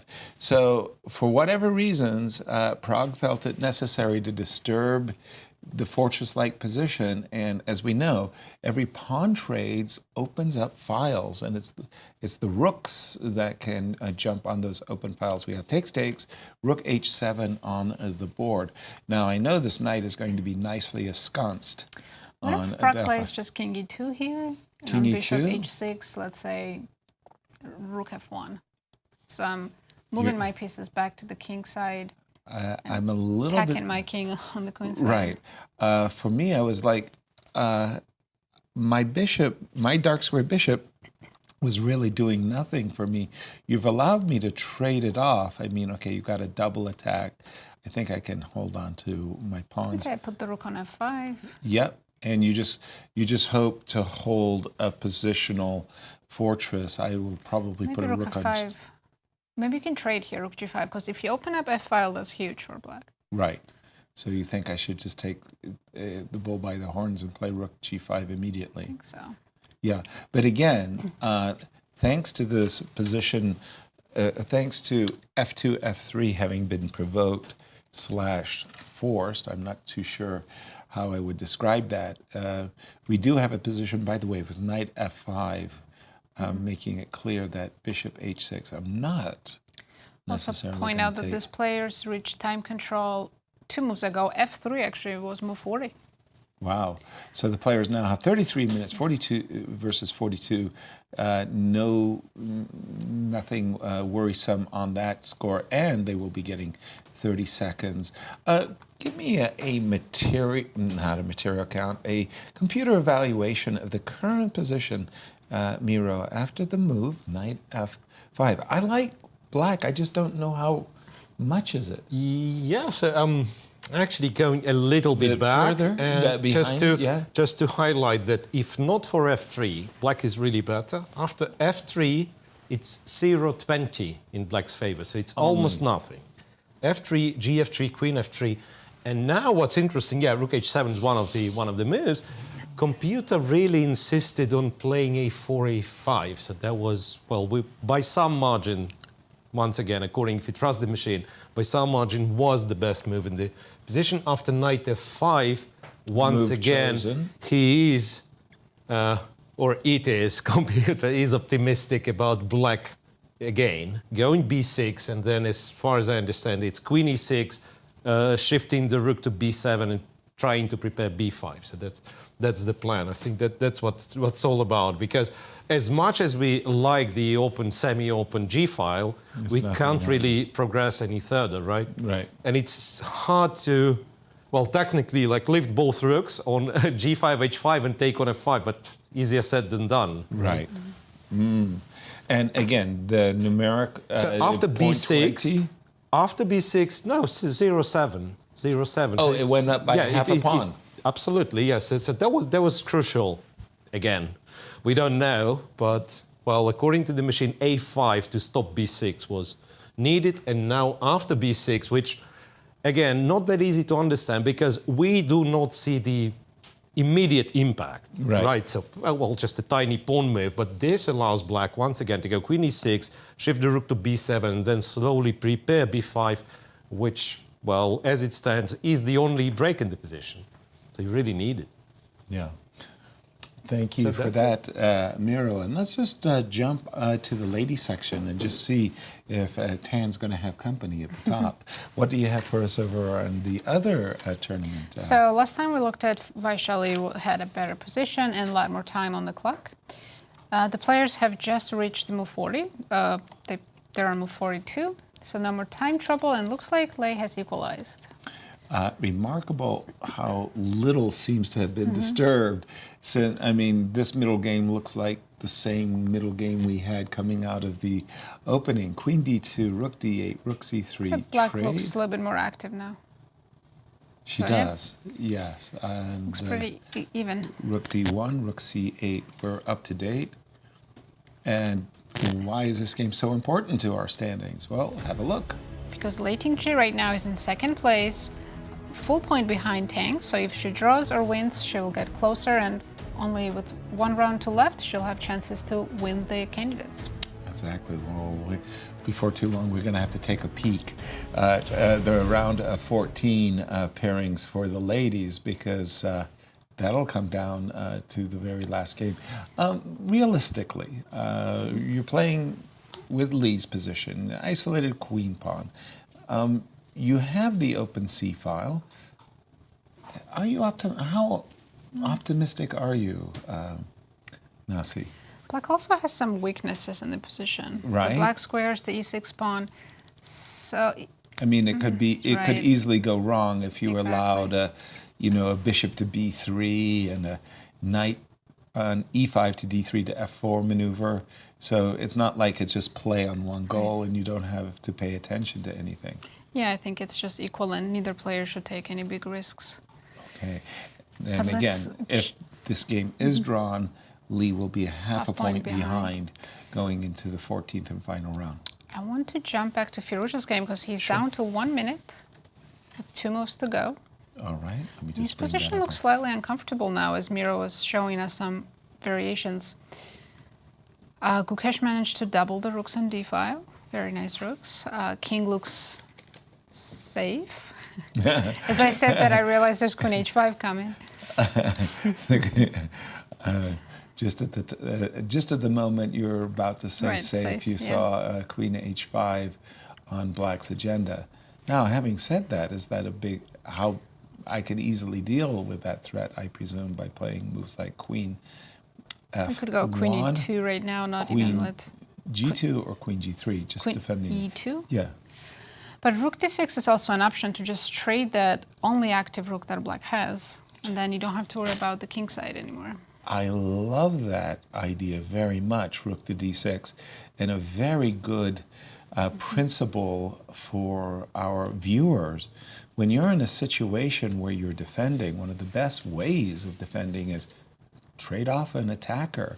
And in this case, rook on h6 is clearly a threat to our king. So trading that rook on h6 for this rook on d1 should be a really good deal. So go rook to d6 in this position. Pardon me. And what is the Gukesh has 6.5 minutes. Alireza just right under 1 minute with 2 moves to go. So if you play rook d6, which is the best move, then Alireza's got 1 move down. He's going to take it immediately. Okay. And after rook takes, maybe he can make some move like king h8 just to reach the time control. And let's say... You know the move I wanted to play with white after king h8? No. Queen b2. Oh. I want to pin your pieces. That's all okay, so I would magically want to play queen to d4. So maybe queen d2. I would find queen d2 the most attractive move. because I'm This looking to is pin. getting a little uncomfortable for black. Very much so. The engine probably has this as equal, but looking at it from human perspective, so many threats coming from white. No, I think both of these grandmasters will properly judge that this knight on e3 is much superior to the knight on g7, and they will understand that it's white for choice here. I love the move rook to h6 very much. I'm just wondering how, quote, scary is your attack if I just Gukesh did not play rook d6, by the way. He if I played just challenge you, I assume it was queen h5. Queen h5, right? And then I was going to go queen g2, and I was going to take your knight, checkmate. I assumed you would play rook to g6, and I would go back. And I'm just like keeping the pieces on the board because, well, hold on, you do have queen h4 here. What am I saying? No, I don't like that so much. Okay, let's go back to the game because Yes, we do have Gukesh some played moves. rook g1, and instead of queen h5, Firouzja immediately played rook g6. Okay, rook g1. Oh, Rather okay, we see a sensible. repetition because they just want to reach move 40, I'm guessing.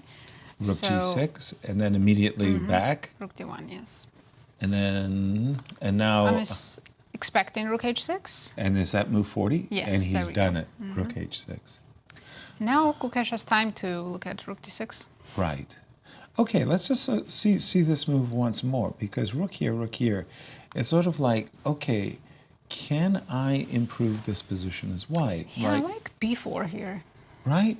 To kind of And then get... that a3 is actually a weakness, finally, instead of it being a very annoying pawn for white. Okay, but we're doing it slowly, aren't we? Right. Yeah. I love the idea of rook to d7 and queen on d4, let's say. I mean, seriously, I do find the move very attractive, b4. Just looking at something even more, I want to say direct, queen d2 with the idea of queen to d7. Rook d7, yeah. Yeah, queen d2 with, yeah. Maybe this allows rook g1, king g1, queen h5 with the tempo. Okay, we're there. Okay, now. And if you go king h2, You might pay me a visit on Queen f3, F3, yes. right? If I do play queen g2, king h8. All games have reached the time control. okay. And we have one more result in the ladies section. Hampi Conero drew her game against Anna Muzichuk. The ladies are matching the open section as 2 draws, in the open section 2 draws in the ladies. And Miro, turning it over to you, we've got these 2 crucial games remaining, Gukesh and Fabi, and who has an advantage in these games? Well, we've agreed on Fabi's chances being not very high, right? So I try to concentrate on Gukesh's and rook d6, the line that we were discussing. It's once again, it's very strange because it's by far the top choice of the computer, with the variation at the very beginning being 0.5, so half a pawn for white. But then if you go on, and king h8 indeed, and it's not that easy to prove that you have something. So it's pretty much everything boils down to some position like that. Right. You can get this queen on d4 or a1 in a million different ways, but it ends up being this straight, and, well, it's not much all of a sudden. All of a sudden, it drops significantly. So, as much as we like the knight on e3, but perhaps there is no real way of making progress. And there was one moment after rook g1, rook g6. Here, indeed, computer B4. was suggesting b4, Okay. and was very happy at first, but then again, like you continue the line, and white expands a little, but the variation drops. So, and now once again, black trades, queen takes, queen c7, again, makes me question if b5 was on point, but that was first computer's choice.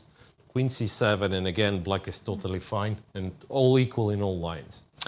Thank you, So Mira. it's confusing. It is a confusing position. We're just going to toss things back to Anastasia in Toronto, where she's with Sunil, the stepfather of Hikaru. Must be tough to be a parent. Over to you in Toronto, Anastasia. We're here with Sunil Viramantri, who is a chess coach, trainer of Hikaru Nakamura and stepfather of Hikaru Nakamura. And of course, Hikaru is playing. I mean, what do you think about his play so far? I think that, well, maybe third time is a charm, maybe. We hope. Yes, for sure. I mean, but he had this very, very long career. And do you think he came to the very, very important point in his life? Yeah, I think he certainly wasn't expecting this. You know, maybe he peaked around 2016, but seems like he's been playing much better lately. So maybe it's a second peak. Perhaps we will see what's happening. Do you feel the tension of the last rounds right now? Like, how is it? Really, I try not to think about it. I mean, I've been through so much with him that it doesn't, you know, it's just another tournament. So. Of course, but of course everybody also remembers the event in Madrid back in 2022, if I'm not mistaken. Of course. How was it there? Were you there? And let's say, what do you think about his finish of this tournament? And did he learn some lessons or became stronger after that? Well, that's hard to say. I was in Madrid at the end, and I was there for the loss to Ding, you know, but he was quite accepting of it, and I don't think it bothered him too much. So I think it seems like he has this very cool approach, like enjoying playing chess no matter what. Do you think it's really important to have this kind of attitude? Well, I know that what he's told me in the past, that anytime I put any expectation on him, he did badly. So this is how you changed over the years, the approach. Right. It's like whatever happens, it's fine. Yeah. You know, try not to put any expectations. Exactly. Yes, but still, I mean, the last rounds. I mean, such a Oh, of tense course. moment. No, right? I'm not trying to minimize the importance of the tournament, and I think he realizes that also. You know, he just wants to go in and take each day as it comes. Of course, and you said you came here on Monday. Did you manage to feel the atmosphere? Did you go to the fan zone? Oh yes, I like the fan zone. I like it that when you can yell and scream and, you know, and root for your favorite player. I think, you know, chess needs a little bit more of that. You know, it reminds me of Cap Dagdi when they were playing in the arena, and the two players came in like they were in a boxing match, you know, and they sat down. So it was like that. You know, you can root for your players. Of course, yeah. So what are the expectations for you? I mean, of course, we know what's happening with him, but we will not tell him what are your expectations. Let's say. Yeah, I'd be very happy if he can win the event, you know. And so he certainly, you know, deserves to, I think. I mean, he's, you know, some of the young players are extremely strong, but they will have the opportunities. Absolutely, yes. And my last question, like, what do you think about his stream career? Oh, the streaming? The streaming. I would never have believed that there was a career in streaming. If you told me that, I would never have believed it. You know, yeah, what can I say? You know, it's amazing. But I think you are partly guilty in this because you allowed him to play blitz games as much as he wanted. Yes, I'll take responsibility. Yes, everybody criticized me. They said that's no way to turn out a good player, you know. But he liked to play blitz, so what can I say? Yeah, here it's classical chess, but maybe we'll go for tie breaks and we'll see what will happen at the end. Thank you so much, Sunil, for being here with us, and all the best of luck for Thank you you and very much, Anastasia. for your son. Thank you. Appreciate it. Thank you, Anastasia. The blitz might pay off. We will see. But first of all, let's just take a look at the road ahead for our tournament leaders. Let's start with, who would you like to start with? This one. Gukesh. Gukesh. So today he's playing Firouzja with the white pieces and trying to put some pressure. But tomorrow he has Hikaru Nakamura with the black pieces. Woof. And how about Fabi's road ahead? For Fabi, today he's playing Prague with the black pieces. We know he's exchange up, but Prague's trying to create a fortress. And tomorrow he's playing the tournament leader Jan Nepomniachtchi with the white pieces. Oh, just ideal setup for commentators to have all of the leaders playing one another. Just great stuff. Turning the attention to Fabi, we know the computer is really agitating for b7, b6 for white, right. a4, a5. There's the last move, queen to h5, which again, computer was, we could go back like few moves, right? Because on every move, computer says black has to play b6, he's better. Right. And white's the move, white's gonna have a5 and it's equal, but it's not that clear why.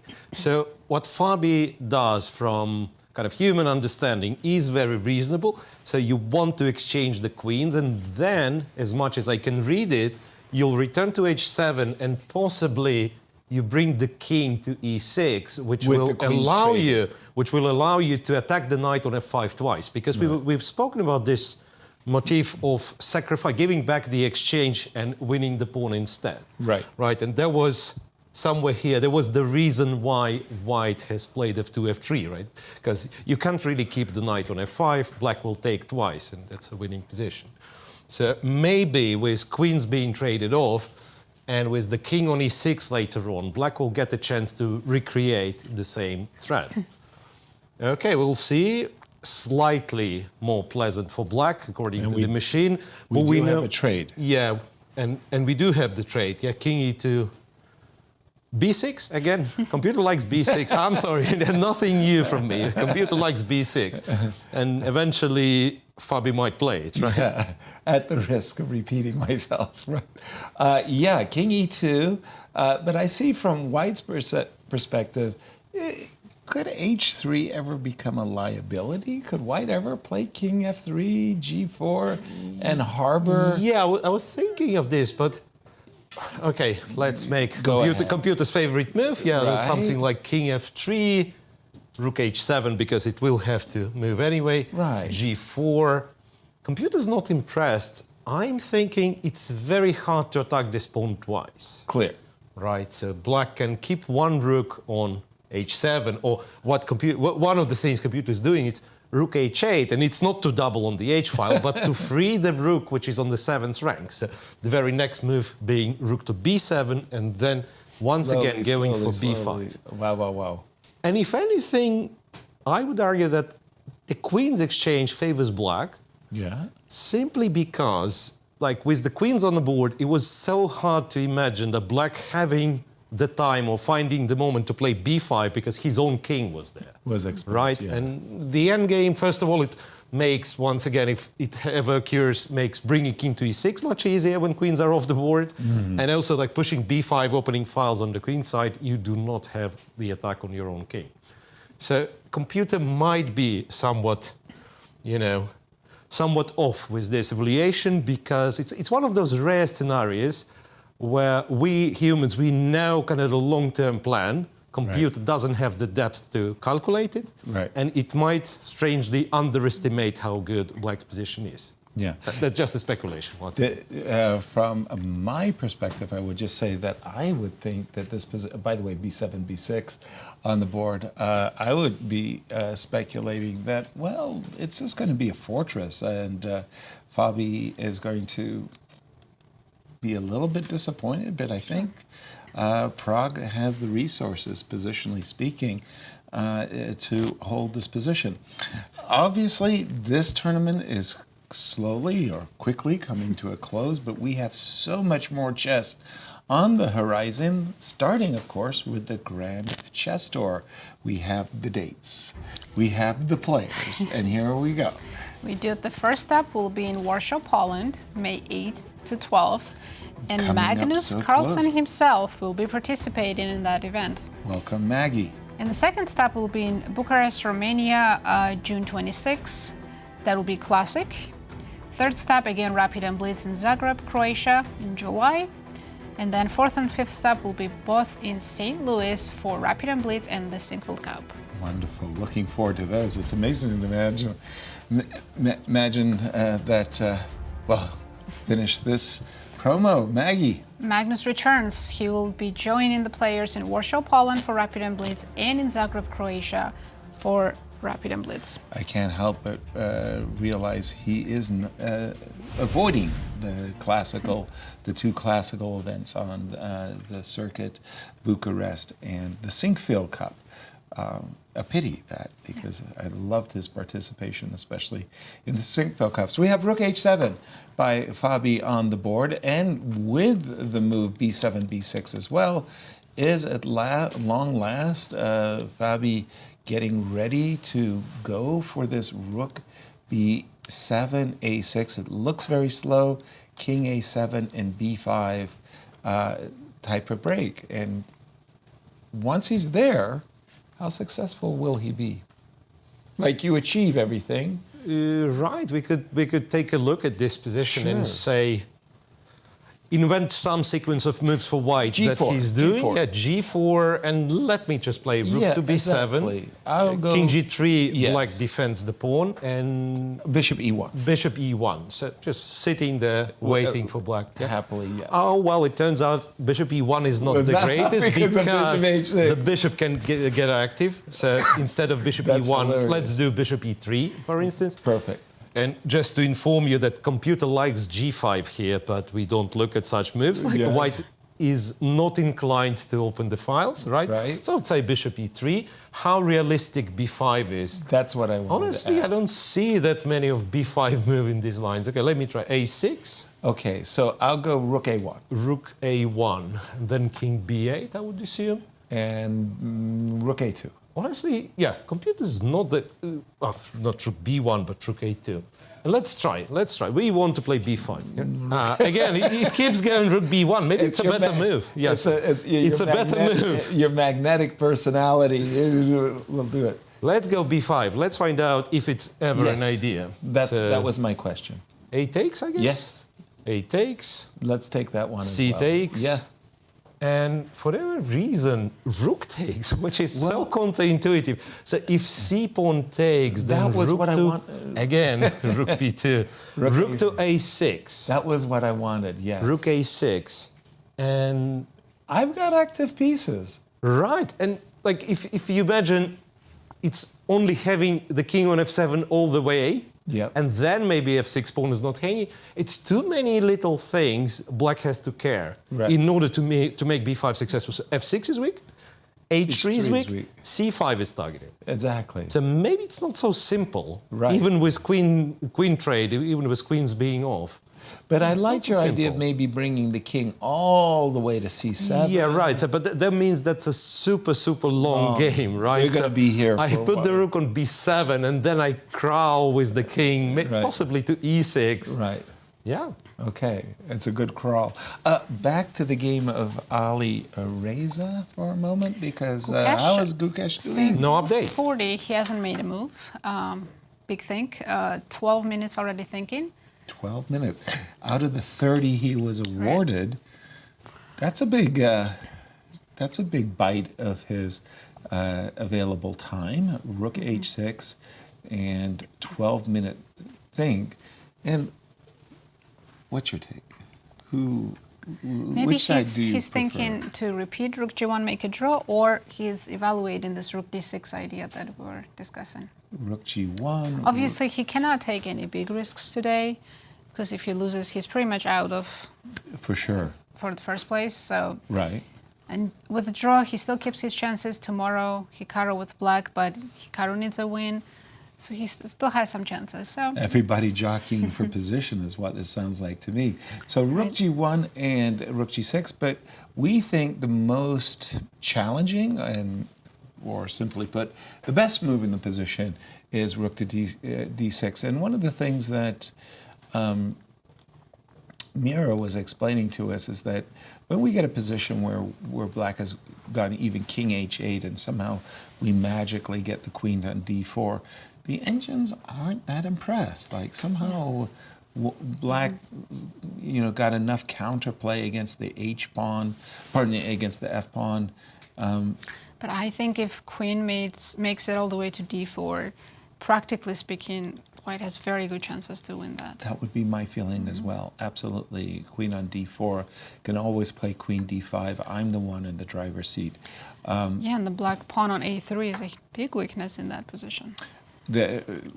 One of the things in my tournament experience, when you have a repetition on the board and one player who can initiate the repetition goes into a long think, the longer the think, the more likely it is they're going to take the draw, because now they're going to be down to 3 minutes and they're going to say to themselves, what am I doing here? I mean, I'm going to take the draw and go home. Yeah. The longer he's thinking, and he's thinking 14 minutes, Gukesh is, right. your experience is the same, right? Then again, yeah, it's logical in a way, right? I've gotten half an hour. I've spent first 10 minutes checking all the reasonable lines. And then me thinking more means I don't see anything. And then you're right, I'm looking forward. But with 3 minutes on the clock, 5 minutes on the clock, I won't continue if there is like no straight up win or huge advantage. Exactly. So it makes the draw very, very likely. And once again, the line we were looking at, straight on d6, king h8, and you guys keep telling me that queen d4 is dangerous. I'm checking, like, doesn't matter what white does. Like, next moves, knight h5, queen g7, if allowed, queen b2. And black, in fact, finds the way to use the queen. So one of the lines that computer was claiming to be better for black was knight to g2, or better for white, pardon, knight h5, and again, queen d4, queen g7, at first gives almost plus half a pawn, and then the variation goes lower and lower and lower. So trade, and b4 is possible, c5. I would like to bring a king over, I would too, right? right? So this, king f7, so no one's interested. Okay, maybe this is what we have to show, that capturing any of these pawns might be just dangerous, right? Rook d8, no, rook d8 is not possible, the knight's hanging. Yes. Knight f6, and white captures the other one. So white's 2 pawns up, and rook d8, and There's no way this is equal. Computer says it's equal. You know why? You know why? Let me tell you. This guy's alive. This guy's alive. It shouldn't be there. It shouldn't be there. Because, yeah, now imagine, like, rook d2 and a2 is hanging. It can get dangerous to white as well. Wow. Yeah, so that's... Yeah. As we prepare for our break, just to update our chart here, let's have a look at the winning probability of the players coming into this round. This is our probability indicator before Hikaru made a draw already with Nepo. Sorry, that went. I didn't get to see the percentages. Nice. I think it was like 40%. Hikaru was at 42%, close to 42. Which is huge. Right, and Fabi was down to, let's say, 10%. around so. Yeah, and we were discussing this, Miro, and the idea was that, okay, we understand that Fabi has 10% chances because he's a half point behind the 3 leaders. Okay, so you get 10% out there, you've got 3 left. Each guy should get 30% of those probabilities.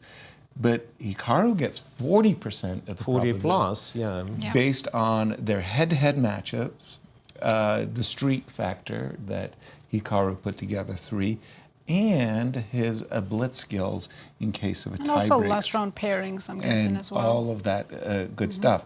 As we do go on break, join the St. Louis Chess campus for our 8th annual strategy across the board gala. It's our traditional fundraiser at the St. Louis Chess Club and the World Chess Hall of Fame. Typically, it's held in December. This year, we moved it up and will be held on August 17th, 2024. Visit the St. Louis Club's website for more information on how you can participate. And as we go to our break, let's take this opportunity to meet the candidates. We'll see you on the other side of this break.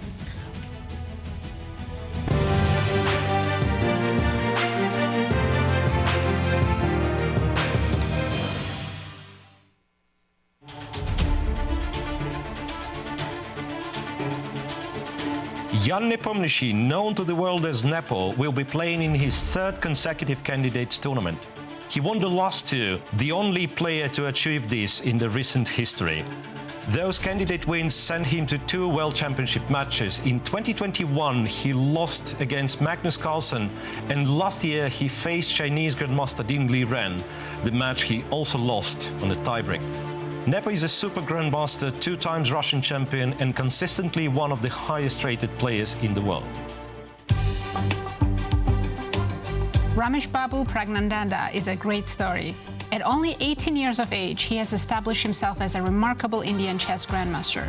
He was only 12 years old when he achieved the grandmaster title, becoming the 2nd youngest grandmaster at the time. He qualified for this tournament by reaching the finals of the 2023 Chess World Cup, and notably beat world champion Ding Liren at the Tata Steel event. The story gets even better when you consider that his older sister, Vaishali, is now on the same stage here in Toronto, playing in the women's candidates. Prague is definitely a player to watch. Fabiano Caruana, at 31 years old, is one of the strongest players in the world and is currently ranked number 2 in the world. He is a 3-time U.S. champion, winning the title for the first time in 2016. Fabi played his first candidates that same year, finishing 2nd. In 2018, he won his 2nd candidates tournament in Berlin, which sent him to the World Championship match against Magnus Carlsen. After 12 games and 12 draws, the match ended with a tie. However, Caruana lost to Carlsen in the tiebreakers.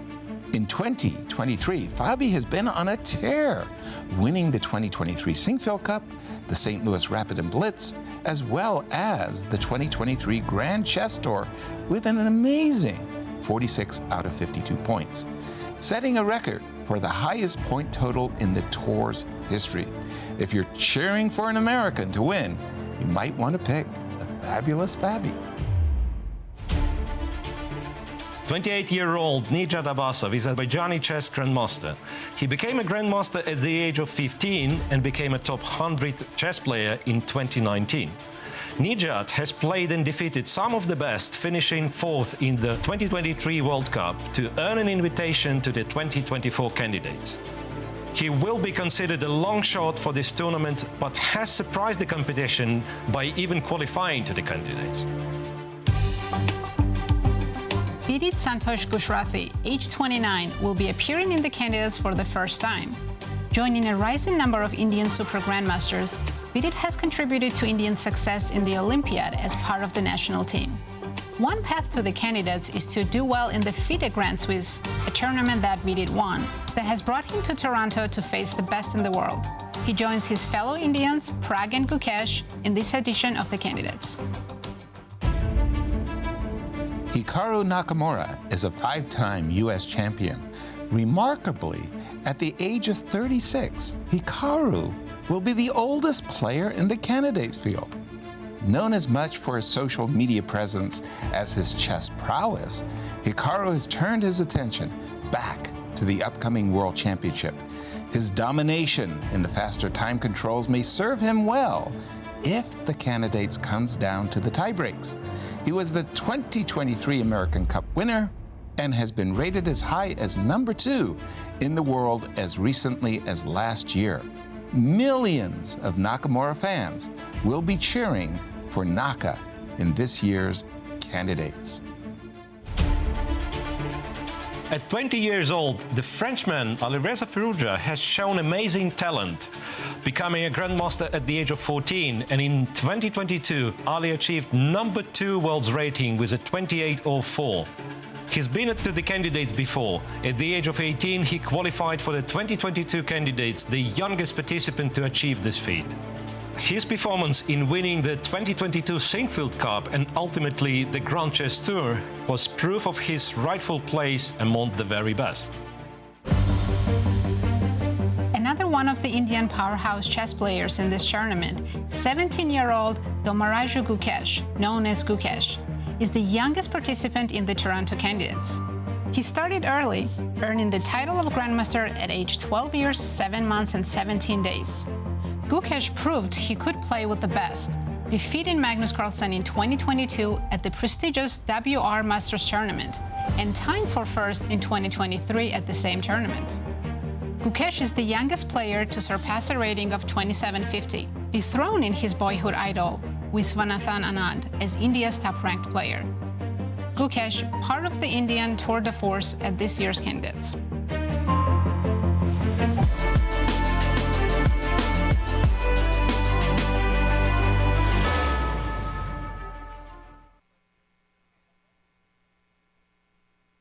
The stages are set, the players are primed, the best of the best are ready to face off in the 2024 Grand Chess Tour. The top players in the world prepare to battle across 4 countries for a $1.5 million prize fund. Everything starts in Warsaw with the Superbet Rapid and Blitz Poland.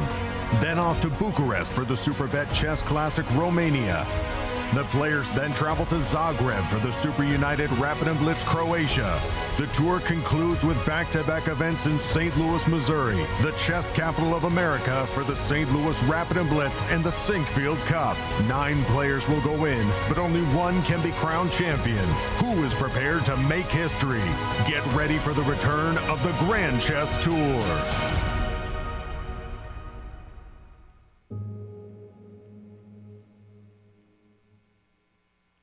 The St. Louis Chess Club is the premier chess facility in the United States. We bring the educational benefits of chess to thousands of students across the St. Louis area. We also promote chess at the highest levels, hosting all levels of the U.S. championships, as well as high-profile tournaments that attract the world's best players. Become a member and enjoy perks such as free classes and lectures, weekly tournaments, and so much more. Visit stlouischessclub.org to claim your membership today. The St. Louis Chess Club Scholastic Program brings the educational value of chess to kids in schools across the St. Louis area. Active in over 100 schools throughout the St. Louis city and county, the St. Louis Chess Club has been able to reach over 85,000 students in both in-school and after-school programs. We view chess as a valuable educational tool. Learn more about our scholastic programming by visiting stlouischessclub.org/education.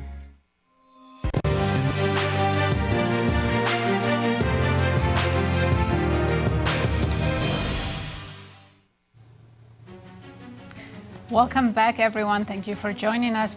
Let's take a look at our current standings, as we do have 2 results in the open section. Nepomniachtchi drew Hikaru Nakamura, and Vidit and Abasov drew their game, so we are waiting to see what Gukesh and Fabiano do in their own games. And in the ladies, what do you have for us in their standings? We have 2 results, also 2 draws: Zhongyi against Goryachkina, Konero against Muzyczuk. The rest of the players still playing. All right, and let's take another look at the probability in the pie chart. Here we go. This again is coming in today's round, doesn't take into account the results. Right, so Nakamura in the clear lead with over 41% chance of winning the candidates. And then surprisingly, Gukesh has higher chance than Nepo, slightly higher chance.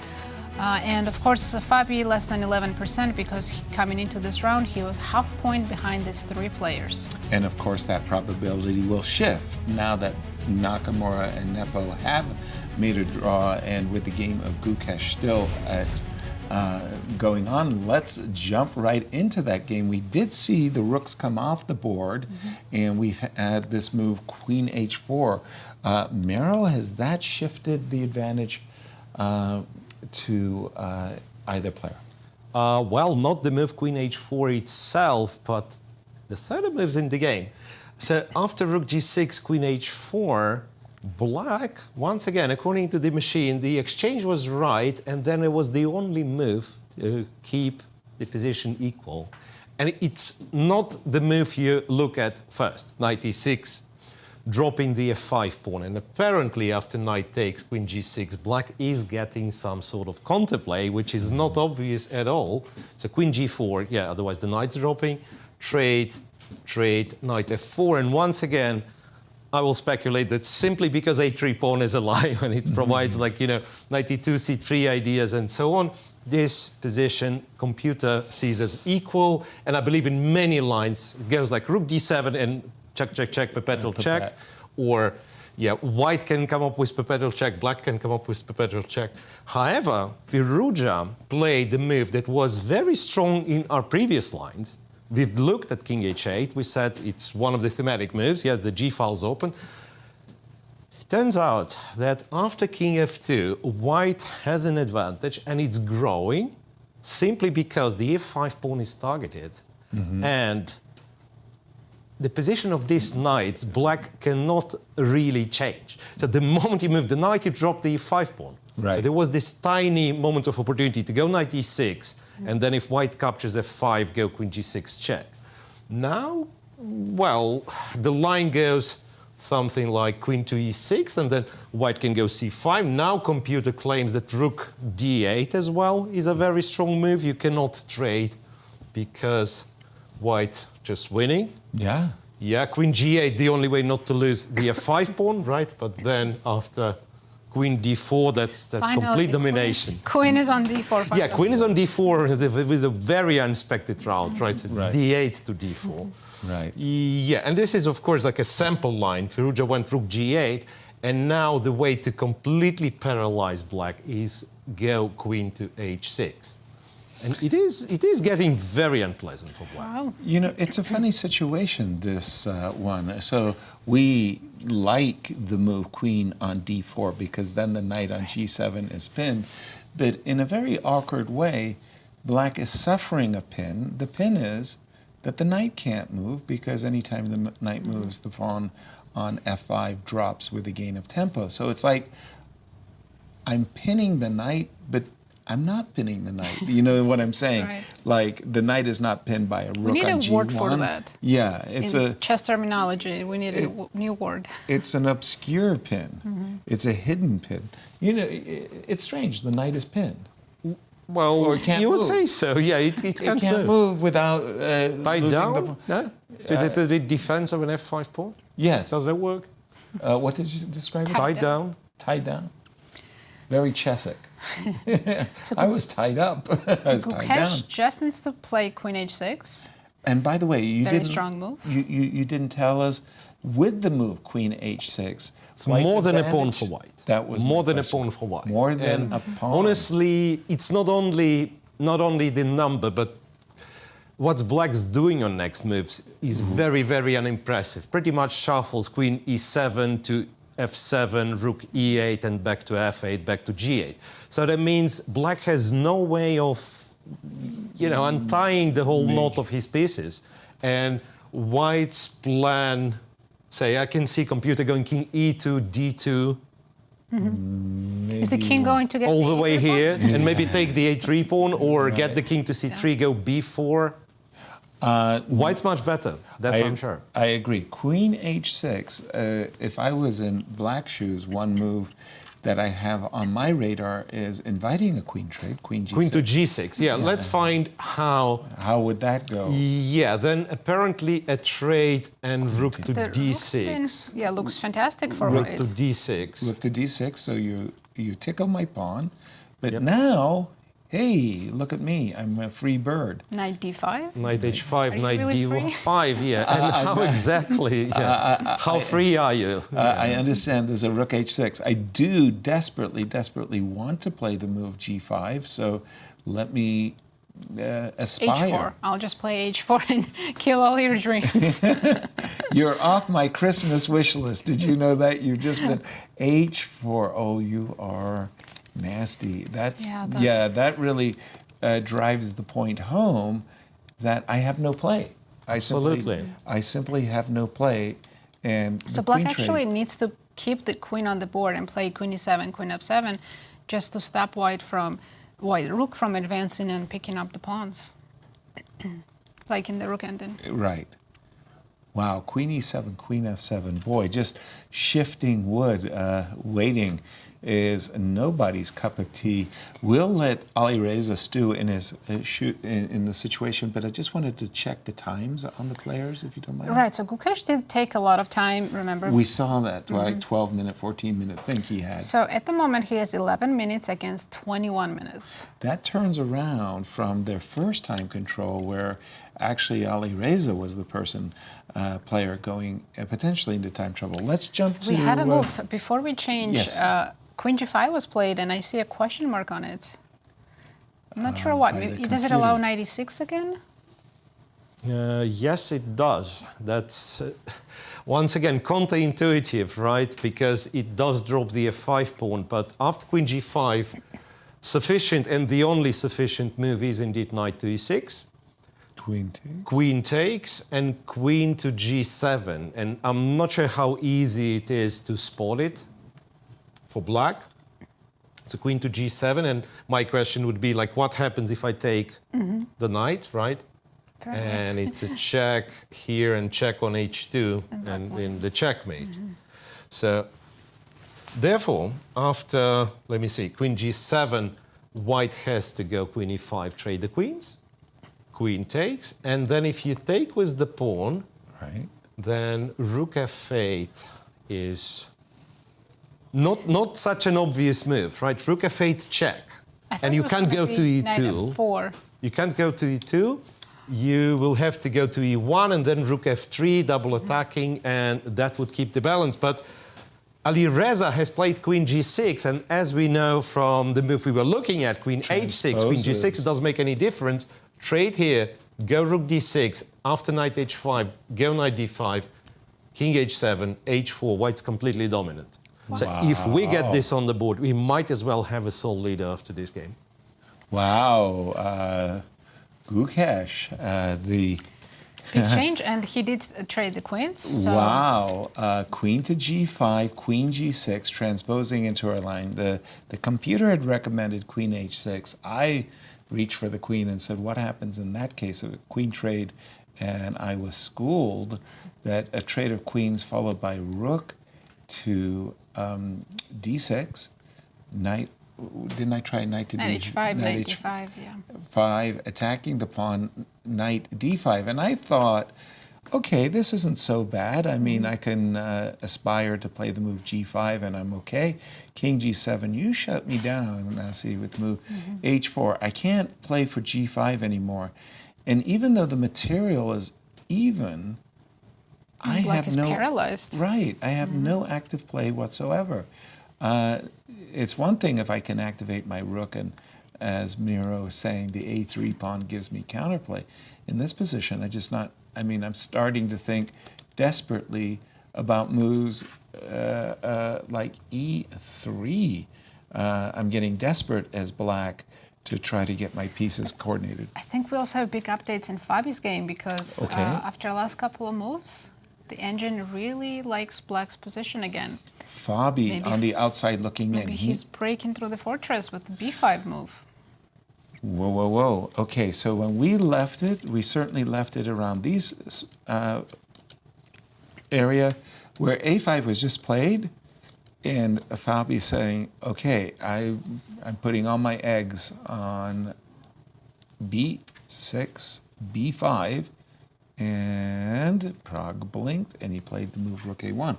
Can we play b5? Yep. At the cost of a pawn?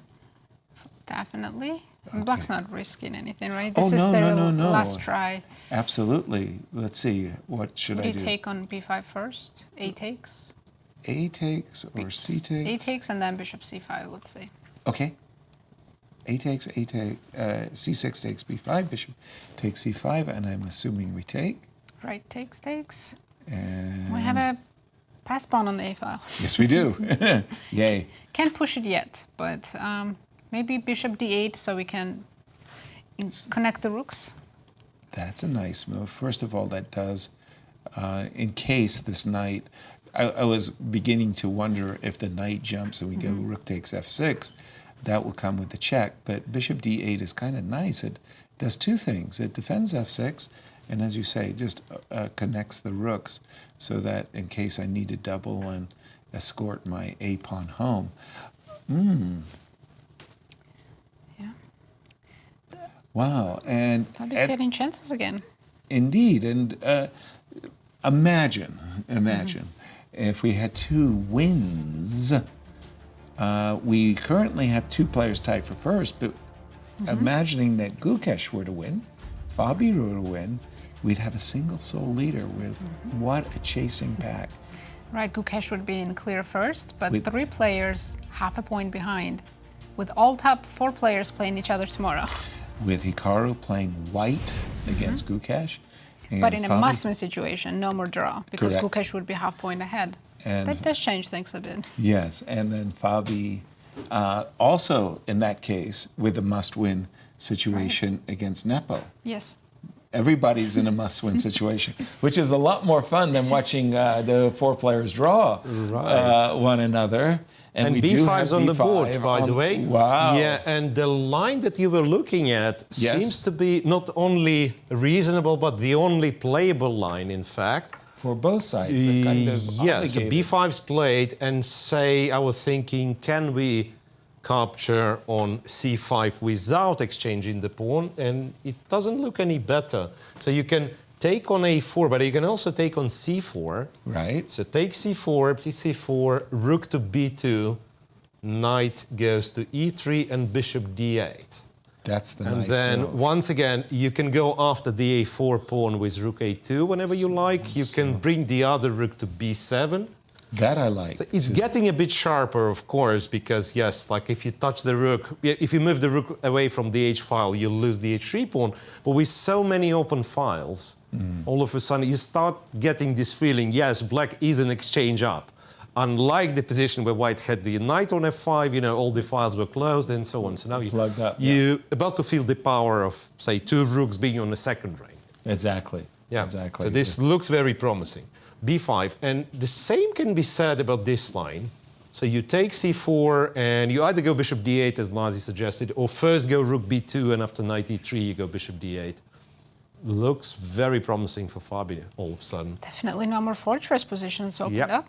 Exactly. And all of I think that white should be keeping the pawn on A4, because in this line that we traded on a C4 first, we trade on B5, pardon me. So the C6 pawn is missing, the A4 pawn is missing.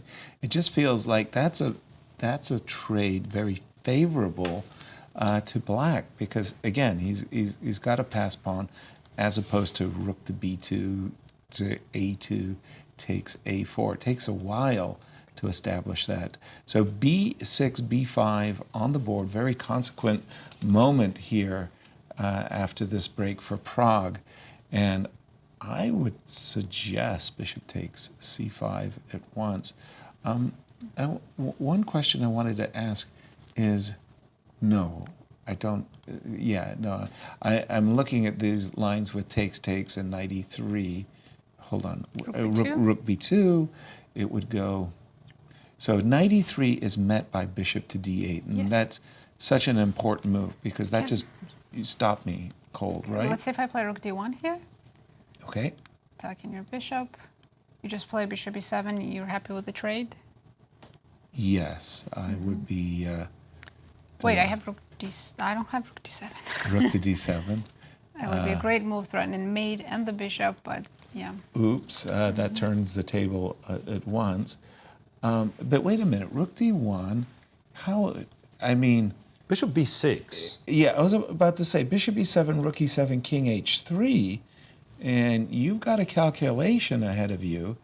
I Because mean, the knight's not that bad on E3. it's kind of just happens to be perfectly placed, actually. But bishop B6, Miro is suggesting, instead of bishop E7, in order not to lose the H3 pawn. Yeah. I wanted to go back to this moment, and I wanted to ask about the move bishop F6. Gosh, you're going to take on A2. I'm going to take on F6. I'm going to take on C2, then give you rook G2 check, take H2. Exactly, and I'm going to have a G pawn, and it's a bit of a mess. race. Probably black is happy about the race. And yeah, the pawn is much farther pushed. On the other hand, white has two minor pieces right there. And they're escorting. Escorting, and if needed, knight can drop back to protect H1. Exactly. I managed to blow up the position. Right.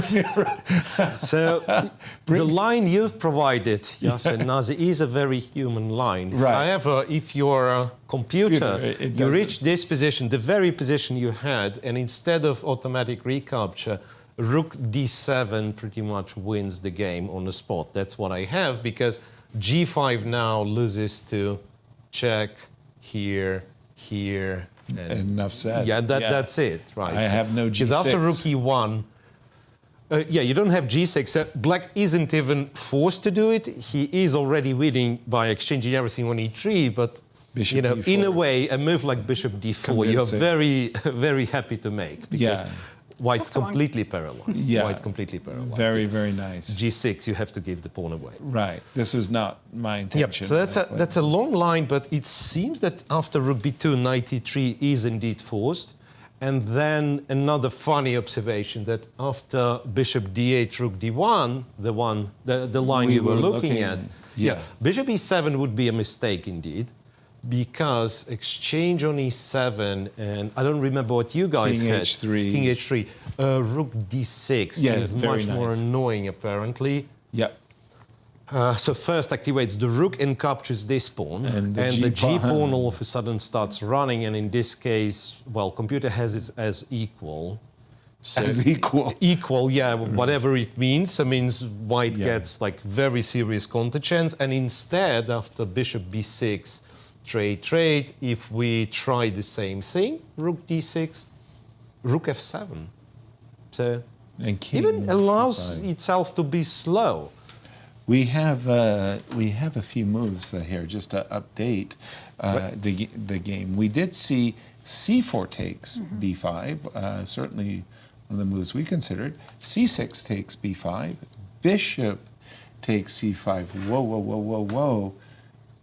Take on a4 now? I was about to say, sometimes doubled pawns can be very good, especially when they're passed.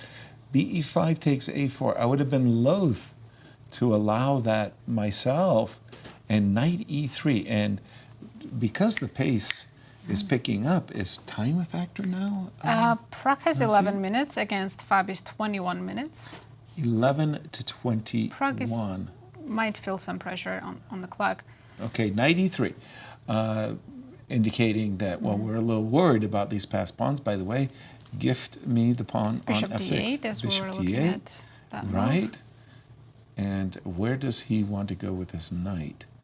Wherever you go, then you're leaving c2 pawn unprotected. Unless you go to c4 maybe, so you don't let rook b2 happen. Let's try it. I like what you've just suggested. Knight to c4. Ooh. Now how does black advance? We have bishop d8 on the board. We have bishop d8. So we're expecting knight c4. You can double the rooks and go rook b1. But you are sacrificing the h3 pawn. Right. Okay. And how dangerous are these pawns if I keep the minor pieces where they are? So I'll take a pawn. Rook b1. Rook b1. I want to keep this bishop a little bit tied up for the moment, so I'll just play rook f2 and chill. Rook g1. Maybe I have some checkmate ideas now. I know, right? Or a geometry, rook from h7 back to g1, so you can checkmate on the h file. And in order to checkmate on h8. Wow, I can take the rook, right? Oh. Well, it's again, we've succeeded in creating an absolute nightmarish position to calculate. Rook takes f7, bishop takes g1. We have a move on the board. Prague played bishop a3 and... Not a move I would consider, by the way. Bishop a3. Now rook b7, rook b1 should be even better. Absolutely. Bishop a3. Miro, I'm not a fan. Well, and rightfully so. And you know the answer. Rook to b7 seems to give a decisive advantage. It's not... Wait. Bishop d6, though, there is an attempt not to let black b1? No, build. The knight on f1 defends the rook. But there's a3? Yeah. Rook b1. Yeah. Are you on That's a nice trick. Rook b1. Bishop takes b8. Rook f1. Yeah. Knight f1. It's not for nothing you have this passed pawns. Yes. Knight d2, a4. Black is winning. Knight d2, and then a2 would be not so accurate, but you have two of those. So you go e4, guard b3, and then the a pawn promotes. As I whispered a moment ago, I'd be loath to allow this. And I believe this is something that is possible to miss. And if you don't have bishop d6, then it's not clear what you have to do. Because this line that you guys were looking at, that seems completely hopeless. This and indeed rook to g1.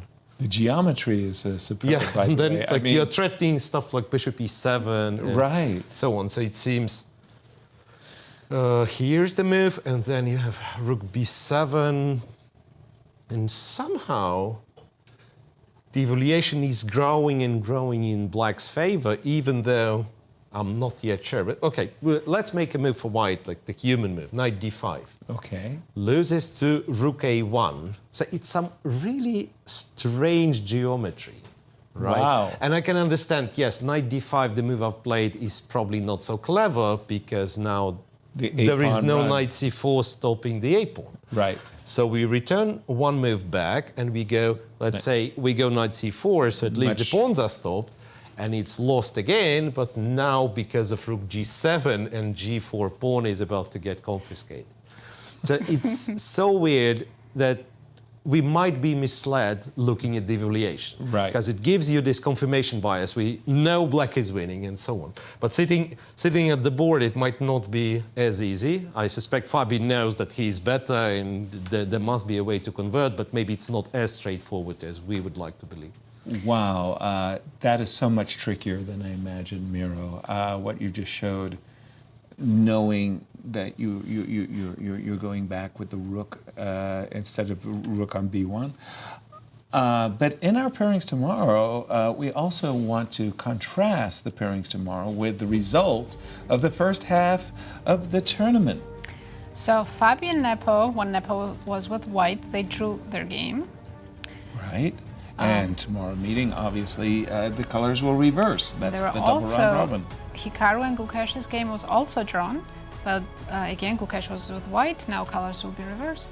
Exactly. And Gukesh may be on the precipice of victory, which would give that young man, 17 years old, he would be the youngest challenger should everything go his way. And there's a lot still to go. But he would be the youngest challenger in the history of chess. Right. Full stop. That's it. Would be very hard to beat that record as well. Exactly. And he would have done it in a remarkable way because there was that moment where he lost the first half game against Alireza in a time scramble that just ended like boom. And what an extraordinary turnaround it would be for this 17-year-old young man. Because remember, he qualified in the very final week of 2023. A lot of Dutch fans were in great remorse that he just squeaked past Anish in the very, very final week of competition. So the 16th seed in the world. Having an amazing tournament Just here, yeah, exceeding all expectations. Absolutely. And yet, when Anastasia has interviewed him, he speaks calmly. He feels very, very comfortable in this elite group of players. It's like, yeah, I belong here. I belong here, and I played well today. I didn't blunder anything, and I deserve to win. It's very, very impressive young man. And what do you have for us in the Gukesh game? Well, eventually Gukesh traded, as we've seen, traded on g6 and found rook d6, which is the strongest move. And here you would expect, the rest is simple. But it's never simple when you're against Alireza, not necessarily playing the strongest moves. He's playing sort of the most annoying, so rook e8, and he insists on activating the rook, the knight pawn, supporting it with the rook. And now, computer, once again, tricky computer, was suggesting you go knight d5, and after knight e6, you go king e3, and you play for some sort of domination, because still, despite the knight being on e6, kind of nicely placed, but rook has to defend it. Like if you bring the king to f7, you're getting checked on the 7th rank. Right. So still very uncomfortable for black to play. Okay. And instead, rook takes g6, there is nothing wrong with this move, but now it's getting kind of a little bit, messier after knight e6. So you take on f5, black takes on f4, again starts jumping. Still, the a3 pawn is alive. So Gukesh went with knight d5. And then one of the options, that's the current position. One of the options, kind of tricky options, would be to go e3. And then if you take with the king, all of a sudden, one of the ugliest winning moves I've ever seen, like knight f8 back. Discovered check and winning the rook. Nice. Yeah. So after e3, you'll have to take with the knight. And then knight f4. Actually, knight d4 looks good. Or knight d4 as well. Yeah, knight d4 is also possible. Watch the a-pawn. Kind of set up knight d4, rook e4, which isn't easy to break. And maybe getting closer to the a-file. But also knight f4, it's not that easy to refute. White is no longer, white might be winning, but he's no longer in control. So black has the counterplay, and white's taking pawns, black taking pawns. It's much sharper, and Gukesh is down to like 6 minutes. So time might be a factor. So I think someone said it a long time ago again about Jan Nepomniachtchi.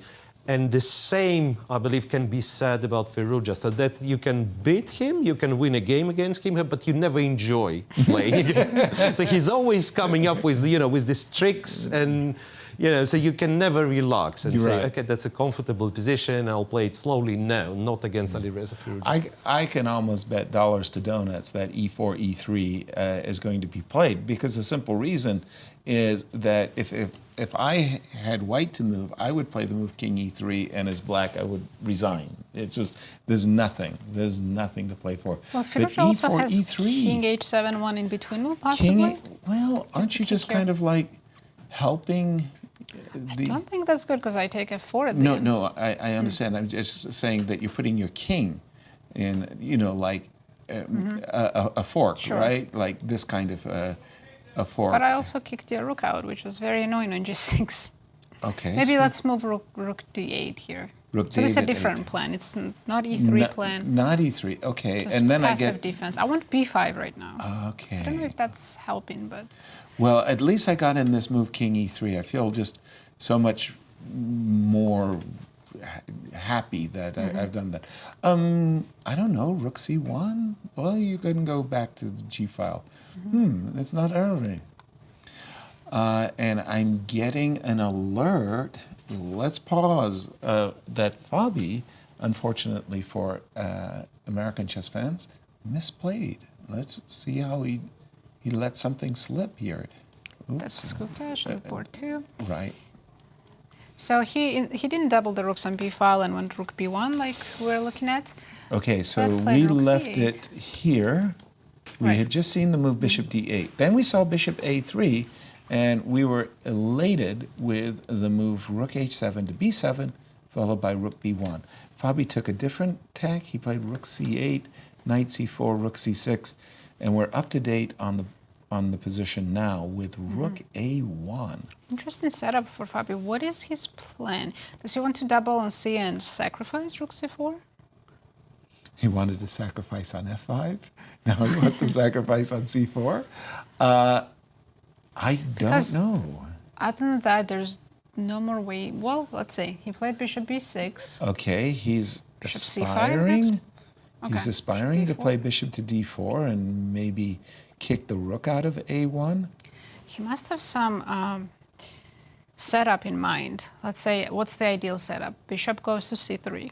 Yes, that would be wonderful. Putting the bishop on c5 and follow it up Then you with... still need to double the rooks on b to make any progress. Yeah, the thing about rook a1 is I thought that White's aim was to take the pawn. So here... Say bishop d6? Yes, get the bishop out of the way. C1? Bishop f8, bishop c1, bishop b2. Let's just get the guy out of the way. C1. Okay, fair. It's not Let's in the go. way. Right. And now we've got rook takes a4 on our agenda. Maybe bishop d4 here, and on Okay. rook a4, bishop c3, and White's rook is kind of trapped. Okay, for just a moment, and then you could tickle me down here. I was about to tickle your bishop and chase it away from the c3 square, but you can now, in this case, by the way, very importantly, you have pushed me away from the h3 pawn, meaning that your rook is released, whether you want to sacrifice or not. Jump in on this, Miro, because we're having trouble making heads or tails. Was it a serious mistake to play rook c8 and rook c6 and not double rooks on the b file? Right, it was. It was a mistake. Yeah, it was a serious mistake in numbers, of course. But if you remember, the winning move, rook b7, had some really unexpected geometrical ideas there, right? So it was easy to miss. Rook c8, if anything, looks more human. So you kind of continue very logical plan of going to c6, defending the pawn, freeing the d8 bishop. That's what Fabi does. So bishop b6, and the problem with all that indeed the move found by you guys, bishop c1, apparently just keeps it Balance. well, yes, still black is better, but the other line, black was pretty much winning. So the numeric value was -3, which is like, white's position collapses. Here we are back to this territory of -0.6, -0.7. So is it fortress or not? Once again, we are back to this type of conversation. Bishop d4, rook a4, and I can't really see the way to make progress. Goes to a2, and yes, check, king f3. The rook is free, but it's very hard to use it. Yeah, rook b7, bishop b2. There is also this kind of setup. Goes bishop b2, blocks the b file, right, and says, I can wait. And this one, for instance, is already judged by computer as being equal. Like zeros, just zeros. Yeah, a 0.10 for black. So that's getting less and less. Fabi needs to find some other way to progress. I was thinking, like doubling of the c file, sacrificing on c4 could be one Also, way. he's putting a lot of pressure on the clock because Prague has less than 5 minutes left versus 16. That's the other very factor. unpleasant. Yeah, that's the other factor, because at some point, like, your precision might be not as important as like coming up with new threats, new ideas, challenging moves. Yeah, we do have bishop c1 on the board, inviting that whole sequence that we've been discussing: bishop to d4, bishop to c3, bishop to g1, at the cost of losing the pawn. And here we go. You're blitzing out. I mean, Prague cannot afford to spend Too a much lot of time on obvious moves. And bishop c3. So for sure, in his mind's eye, when he was judging rook on h7 to b7 and infiltrating with the rook, Fabi probably felt, hey, my bishop on c3 is really good. It's killing the majority to begin with. It defends the a5 pawn. And by the way, I get to play the move bishop e1 and just disturb the rook. Now, we know, because of the engines telling us, that doubling rooks on the b file was the correct avenue, and that he's chasing ghosts. What else have you for us in the ladies? An update in the ladies section. Yeah, Vaishali, she was winning like early on in the game after, say, pretty much move 15. She's lost all of her advantage later on, and now completely winning. Yeah, Lei Tingjie misplayed it and allowed the simplification of the pawn endgame, which is completely winning. And that means that Zhongyi is going to the last round being the sole leader with full point. Yes. Yeah, kind of full point in front of a second place. So pretty much Securing a draw secures everything. Yeah. Right. So first of all, we have, I think, both first and the second place determined by today, after today's result, and also, being one full point ahead is, of course, a very pleasant situation to be. Absolutely. Thank you for that update. As we return to the game between Prague and Fabi, we did see the move rook a3. Should we check Gukesh, Firouzja also, because they're also in time trouble? Okay, just to finish this one, the idea is that after check, king to f3, it's really, really difficult, if not impossible, for Fabi to make progress here. This knight on c4 is really plugging things up. Okay, and you wanted me to jump to what we think is a potential winning position for Gukesh, although things are getting interesting. Yes, so Firouzja didn't play e3, the computer idea. How could he not play e3? That's just amazing to me. He did play knight d4. And again, we've been talking about this a-pawn existence. Maybe knight takes b3 is one idea, but we've seen rook b6. And now? Now rook b7's hanging. And I don't know, what is black supposed to do? Still e3 maybe and rook e4? Yes. Again, I'm seeing the Arabian mate, rook takes b7, knight f6, and rook h7 mate. That's definitely on Gukesh's agenda. So let's have a look-see, right? Firouzja down to 2 minutes. e3 check. Knight takes. Knight takes. Rook e4. And rook e4 again. I'll probably pick up on b7. Let you take on f4. I'm going to go down swinging. And go king g2. King g2. Okay, give me the knight. I really don't want to give up a2 pawn. You can't always get what you want. You go knight d5. Maybe you I give have up to. Yeah. You give up the a2 pawn, but because And of this then knight go for the f6, mate. I gotta. I have But then to I pause. can do knight b4 maybe and hold the pawn alive. Knight b4. Ugly move, but it does its job. Wow, that is really ugly. Oh. Unless you can really go with the rook e3 check. Can you annoy me with the f pawn? Probably. I better be able to, because otherwise I'm going to Maybe have I'll to go resign. forward. King f4. Check. King g5. Okay, you convinced me. Okay. And knight comes back to d5. Oh man, that is terrible. Now you've got me. And by the way, we saw Knight c2 played. a different idea altogether. Alireza wants to use his e-pawn, but he wants the support of the knight. He wants to play the move e3 check. He supported the e-pawn's advance by first prefacing it with knight to c2. This is very tricky. So I want to take on b7, but you play Yes. e3 check. Okay, King e2, knight d4 check. okay. What do I do? If I go king d3, you have e2, but you have knight f6 checkmate. Okay, so, and that wins. Unless there's some tricks, rook e3 check, you can take on d4, right? I'm trying to promote with the check. Yes. Oops, that is one way that I could lose the game, but you but have rook king e3, d4. rook e3 check, king takes d4, and I win. So, so this is the current position, and we've just seen the move knight to c2, and we got rook takes b7, e3, king e2. Now let's do this again. We played knight d4 check, king d3. Can I, if I play rook e6, you take the pawn on e3. Just a second So here. e3 pawn is hanging, right? So can I move my rook first? Rook to e6. So again, in this case, Maybe rook.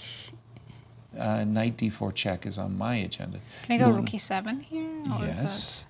Yes, yes, yes, yes. that knight d4 check? Yes, yes. King e1? No. King. King d3, right? On Yes. e2 I take on e6. Okay. Take. Take e2. E2. Oh no. King d2. King to d2. Knight b3. Yes. Okay, I'll ignore that, right? Take on e2. You have knight c1. Game goes on. King d2. Take king c2. White should. Knight d5. What? Don't touch the king. Knight Oh, d5 right, and you knight just d5. win. Knight takes a2, knight d5. Domination. Nice. Like you said, Miro, you may beat Alireza, but you'll have uncomfortable Absolutely. moments. You have What's to going calculate on? so many lines, and you guys, you found the winning line. But what's think we interesting... stumbled into Yeah, the what's winning interesting, if you're not sure, and you cannot be sure, like you almost let black promote, right? If you don't take b7, there is no other win. So again, like he's Wow. not going for the most kind of tentative defense, but Alireza, he forces Gukesh to find the win, which is rook takes b7 indeed. And you know what, like at some point I was even played looking... He just played it with 2 minutes on the clock. I was even looking at, can there ever be some desperado? Because the king is stalemated. You know, that you have to get rid of the rook and the pawn, but I couldn't find a way to do it. But yeah, okay. No, well, technically, you stop a checkmate after this, like. But Rook yeah, of E7, course, then I rook stopped it. e7. And Yeah. And Gukesh has played rook b7. He's going for so it. rook b7, he's going for it, and there is not much black can do. He has to enter this line with e3 or rook e6. Rook e6, and once again, you are absolutely correct. Rook e7 is good enough. Wow. In this case as well, yeah. 1 minute for Alireza. Looks on the clock like 2.5 for Gukesh. That's a big win for Gukesh if he wins it. you couldn't. Clear first. I don't think he was ever in clear first because Nepo was leading most of the tournament, right? Absolutely. And again, it was Alireza that won in their first half matchup. The only player to stop Gukesh, just as Vidit was the only player to stop Hikaru. Rook takes b7. Massive, massive threat of knight f6, followed by rook. He played rook e6. Firouzja Exactly. didn't go for e3. I think it's, how do you say, interchangeable. Well, not really, because now white can also play knight e3. I don't have to allow you e3. So you Right so now. if you play rook e7, we transpose. Yep. Sure. But what you're suggesting is that after rook e6, without the inclusion of e3, I can play knight f, Maybe knight e3. But is that rook ending? I have 2 extra pawns. Yeah, but as Miro keeps explaining to me, those 2 extra pawns, I have 1 pawn. And that I can one... just go rook a7 right now. No, here I think the factor is that the C5. king is cut off, so you just go c5. c5, yeah. And it's fast enough. Black will never have enough counterplay, I'm afraid, yeah. Okay, so knight e3. Okay, just to repeat, we've got the current situation. We think Gukesh has a move, 2 options. knight e3, which we think is a winning move, and we also believe rook e7 is a winning move. And just peeking at the open standings, what a victory would mean for Gukesh. If Gukesh converts this win in endgame, he will be in the clear first, half point ahead of at least 2 players, possibly 3. If Right. Well, I would say he's ahead of 7 players, possibly 2. But yes, he would leapfrog over Jan and Hikaru and put himself in absolute pole position. And wow, 17 years young. It's just incredible what we're witnessing. And he's played rook e7. That transposes to the line that we're looking at. Yeah, we didn't play the move knight e3, which might have been more convincing. Again, I mean, in for a penny, in for a pound, right? You've got to play e3 check at these Could black try rook e7, knight b4, or am I too slow? Let's have a look. Rook e7, knight b4. C pawn just promoting first. C5, knight a2, c6. I'm afraid it's Yeah. it's really acceptable. fast. Well, knight, nope. It's like an Thought I had some check, but you wanted to slow. go no, that's a c-pawn express, and it goes really, really And fast. we have a move. Firouzja played rook h6. So rook e7, rook h6 on the board. Here you really get the impression it's gone. Like Well, now, there's still some really? ideas, I C5? think. Rook h3. c6?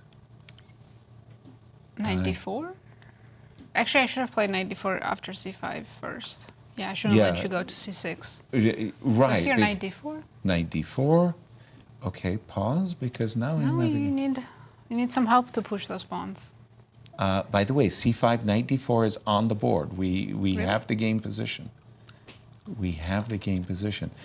b4, b5, c6. Again, I want to make the ugly move, knight b4. It works. Hey, that's all. I remember. Oh, we have king g2. By the way, the player's in time trouble now. You really feel They both have just 1 minute on the clock. exactly. King g2. What? So rook g6 check. What else? And you have to repeat. Okay. Maybe Look- he'll just gain in some time. Probably, again, the players are rewarded with a 30-second bonus for each move they make. Okay, they Rook repeat it check. once. Okay, king f2, rook h6, and what's the clock time? Sorry, Both minute and a half. both players have a minute and a half. It comes down to this. So he needs to make a decision. Do you want to play knight b4, threatening c6, or go... I mean, rook a7, rook a3 looks very slow. Yes, I'm. For some reason, my focus is on the move king e3. Probably it's just a bad move, but King e3? yeah, somehow I wanted to kick that knight away, Yeah, I guess knight c6 and has that to go. that And then I'll tickles the be rook. taking on h3 with a check. Right, I get a check and rook c8. No, I'm not sure what I'm doing here. Miro, jump in, please. Rook h6. Well, I don't know if it's any relevant, the computer evaluation with, seconds on the clock, but apparently the key to success is not to pay attention to h3 pawn. So rook a7 wins, b4 wins, and the other thing is it goes king g3, it repeats again, and then goes. So say b4, and after rook takes h3, let me check, and then you go king g2. Okay. You push the rook back, and then, well, apparently there is no threat. It's like even goes rook to b7, does it slowly. So now rook g6 check, you hide again. Yeah. So you win a tempo this way, and then you go b5.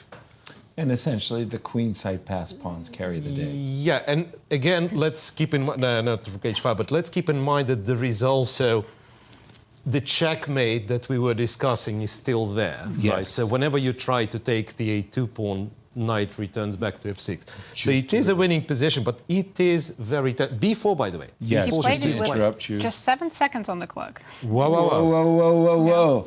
And once again, I'll just take over for, thank you, Miro, for that very much. Rook takes h3. The inclusion of king g2 is a very nice inclusion. Again, if the rook goes away from the h7 square, knight f6 and rook h7, which is why we kind of go back, and then Gukesh can say, hey, what are you doing about b5 and c6? This is super exciting. I'm really, really sad to leave this. I just want to do a quick check on Fabi's game. Has he made progress?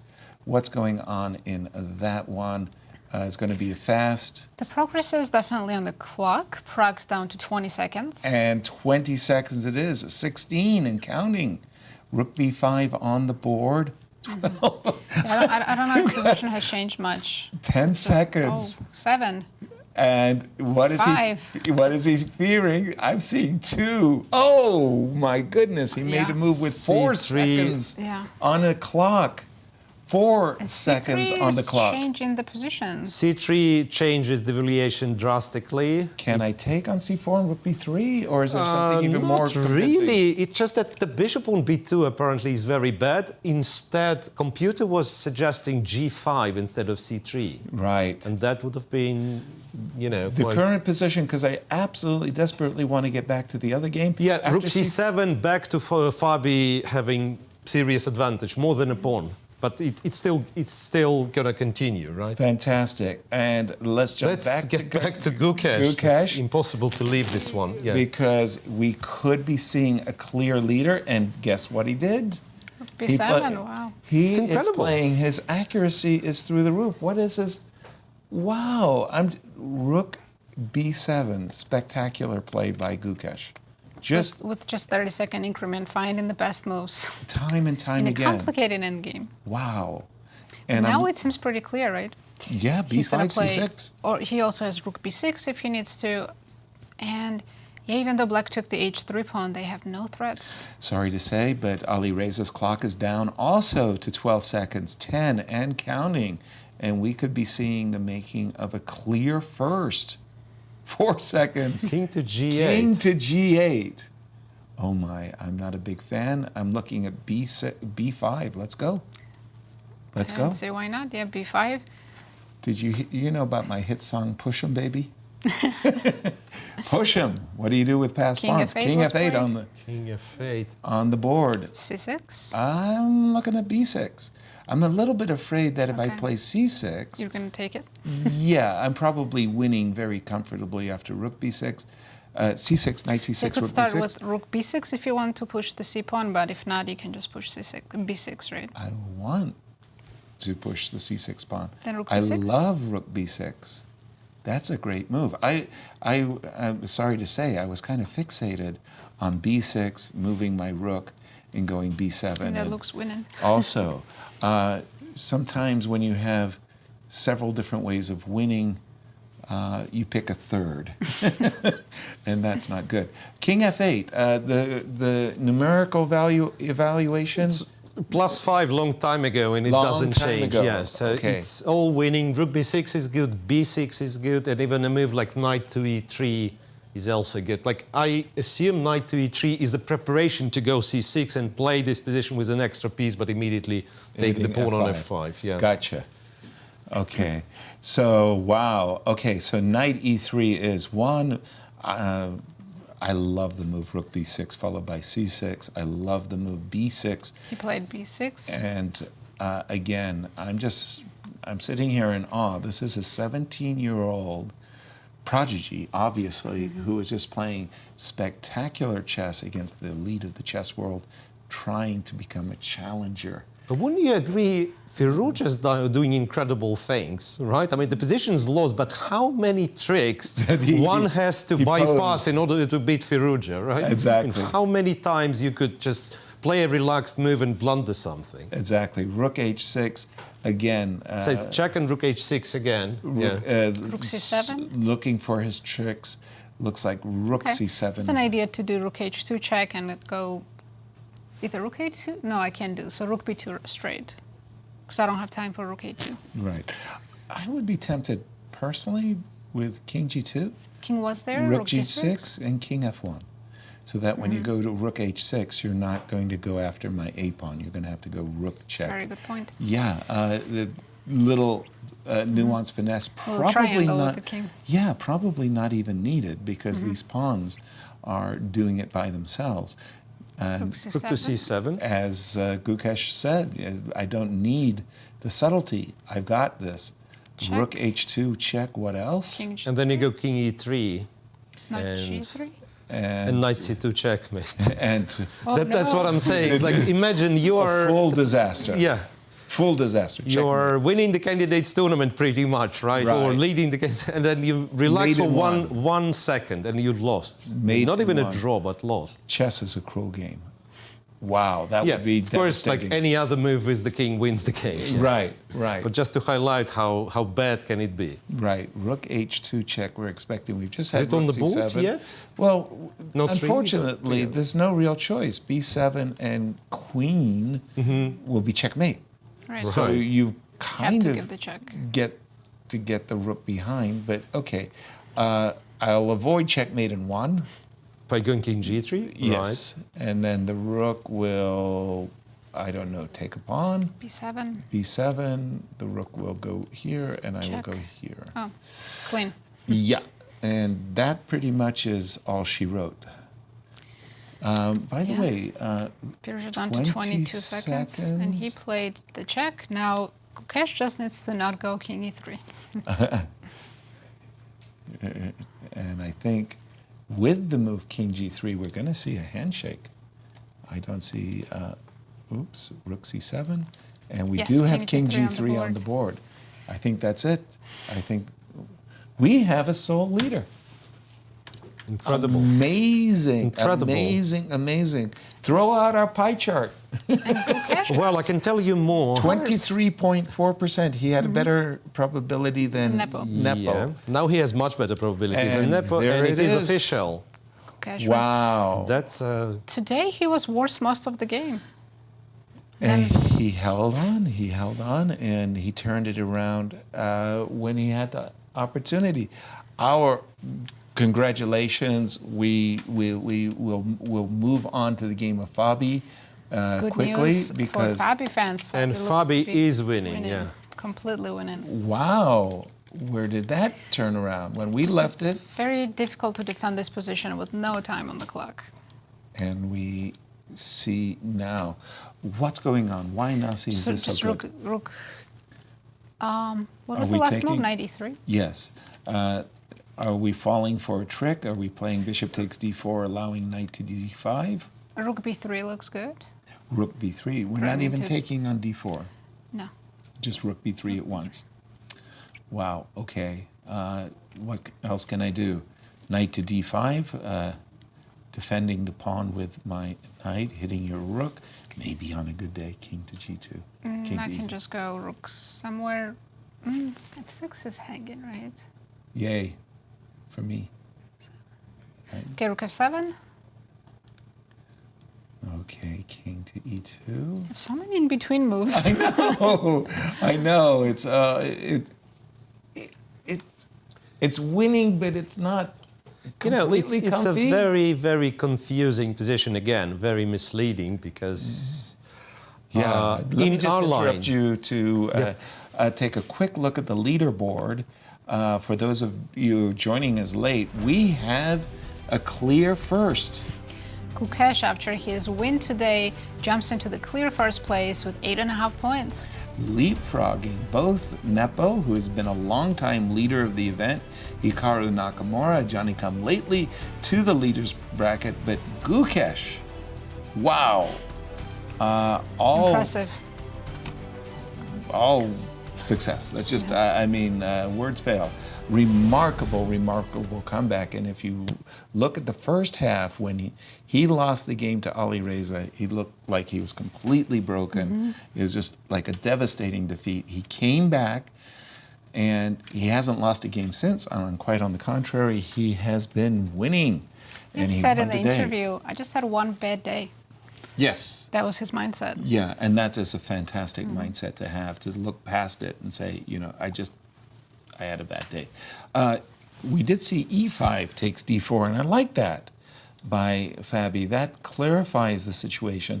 And with the move rook to b3 pinning, that feels a lot more comfy suddenly. No more knight d5 jumps. And Miro, jump in on this one.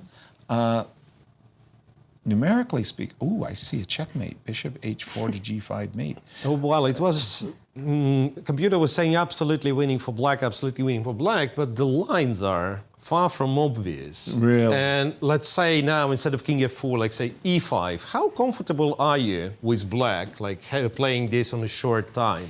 And then, in order to keep the advantage, you have to go rook c4, and doesn't look like these 2 pawns, they might be dangerous at some point. Not obvious. Yes, after king f4, rook d3, rook c1. Yeah, now it's like more moves, more than one move leads to a huge Success. advantage. Yeah. Right. And I think the main mistake by Prague was going c3, d4, opening the files. And then once again, rooks can be used efficiently. Rook c1, I think, was one of the engine choices. By the way, help me on this, Nasi, because again, my view of the clocks are not so easy on my board. So Prague is playing with just 40 seconds on the clock, but Versus? Fabi has 6.5 minutes. That's He's quite huge. comfortable. Very, very, very much so. I'm just seeing one line, by the way, that I kind of really like for Fabi. If you played the move bishop b2, at first blush, that seems like a reasonable move until you see the move bishop d2. And then you go, ruh-roh, you take my rook, I take your bishop, and this pin is probably going to... But king f5, then do I get 3 pawns or no? No, I don't get 3 pawns. Hopefully not. I didn't see king f5. You got me on that one. We do have e5 5 on the board. as an answer. And like you were saying there a moment ago, are you completely sure? But we have a success because we got our bishop to rook to c1. Let's take a break from our analysis. Jump to Toronto as Anastasia is there to congratulate our new leader. Over to you, Toronto. With Gukesh, who just won his game against Alireza Firouzja, congratulations. I mean, you are the only leader now in the tournament. How does it feel? How was the game? Yeah, it was a pretty complicated game. At some point, he just had a good position, but he kind of over pushed and Yeah, we reached this position after the time control, and I thought I'm clearly better, but apparently the computer says it's not that clear. Yeah, but it's very hard, even from human perspective. You see that black is defending right now, Yeah, right? sure. So this is how you felt about it, right? Yeah, That you're better. I thought I'm clearly better, and I guess the critical mistake was maybe just queen g6, because after this I just get completely winning endgame. And okay, he had some tricks, but yeah, I managed to. Avoid them, yes. Yeah.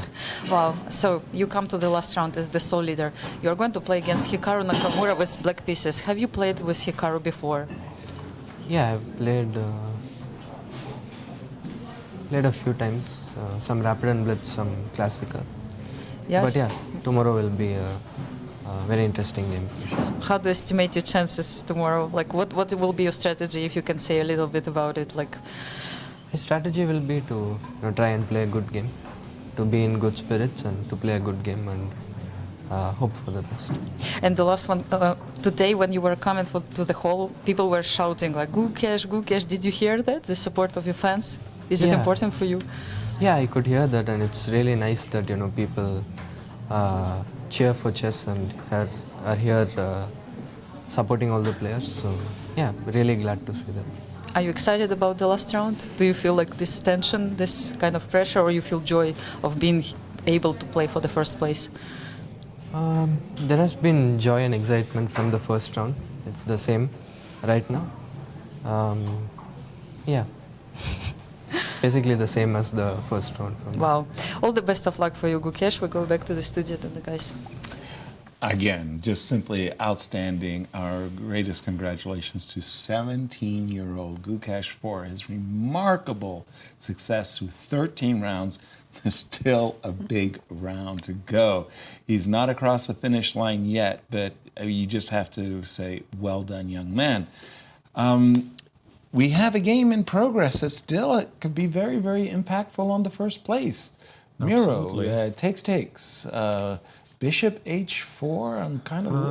Well, can he after take on e5 and E1? exchange on e5, rook a1 apparently is very strong. But the then, same idea. Again, of bishop how do you... d2. Bishop How do you judge? Do you really...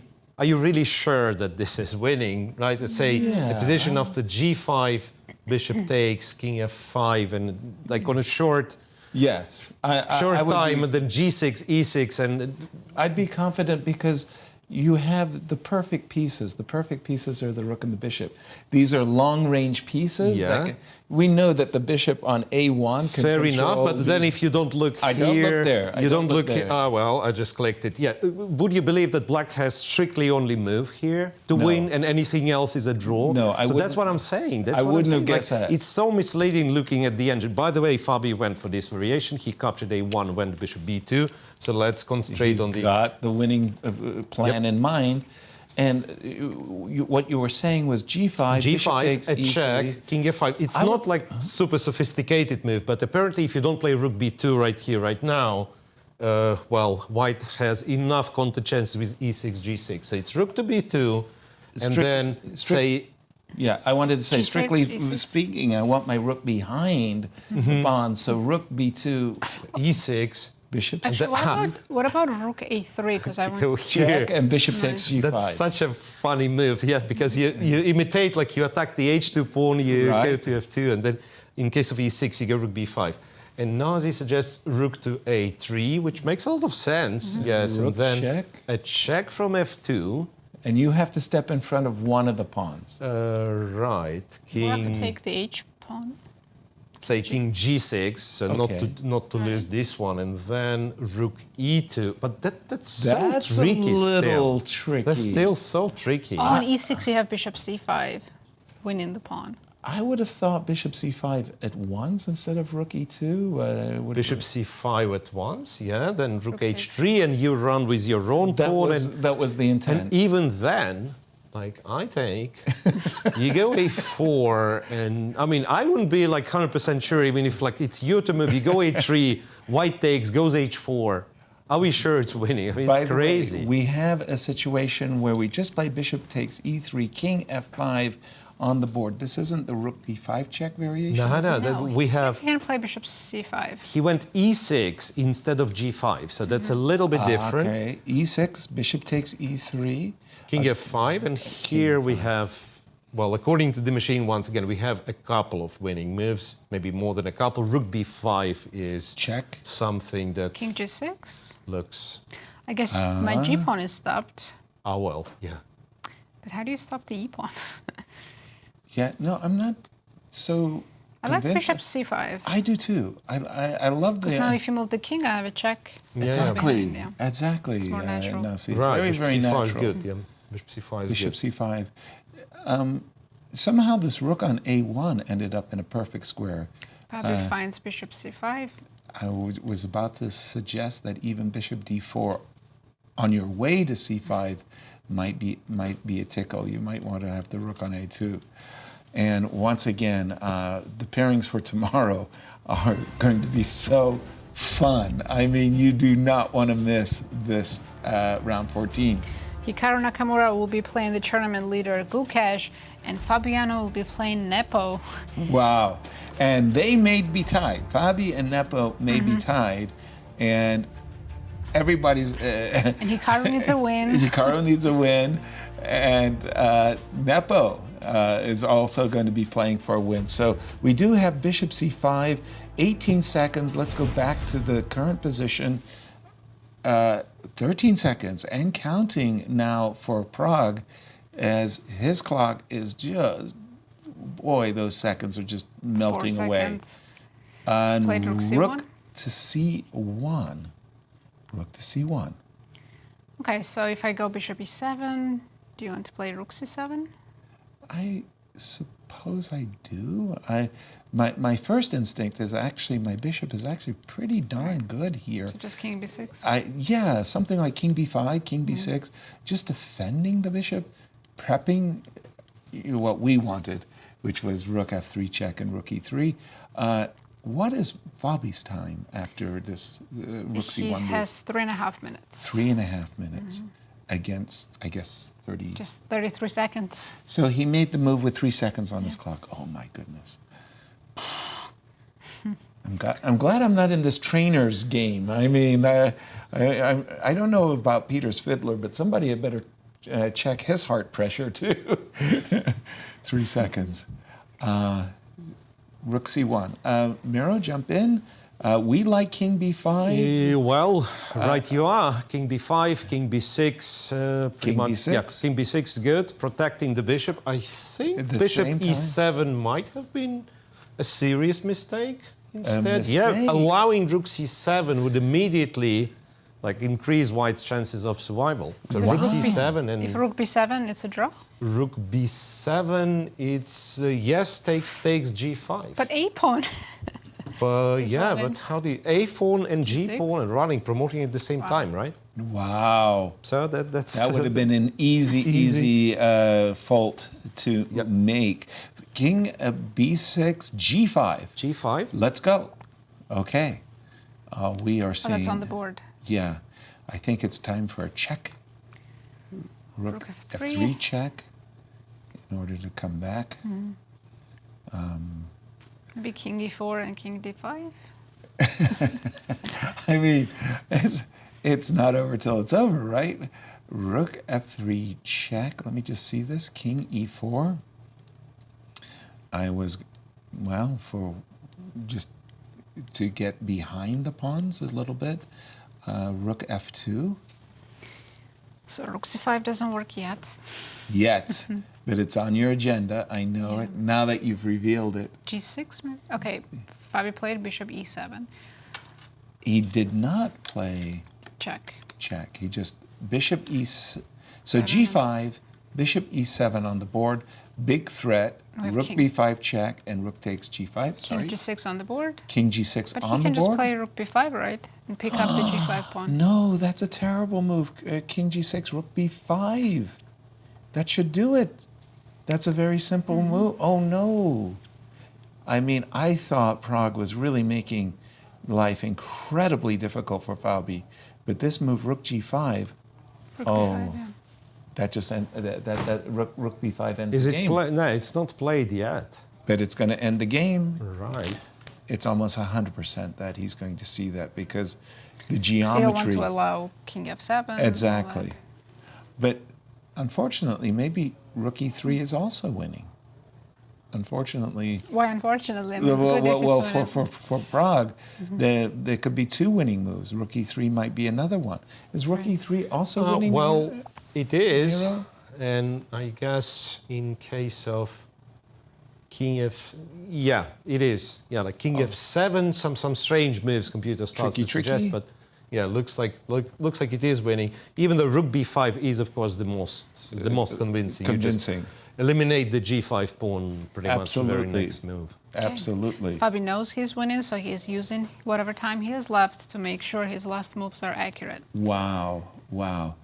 So Fabi, remarkably, I mean, Prague was defending incredibly tenaciously.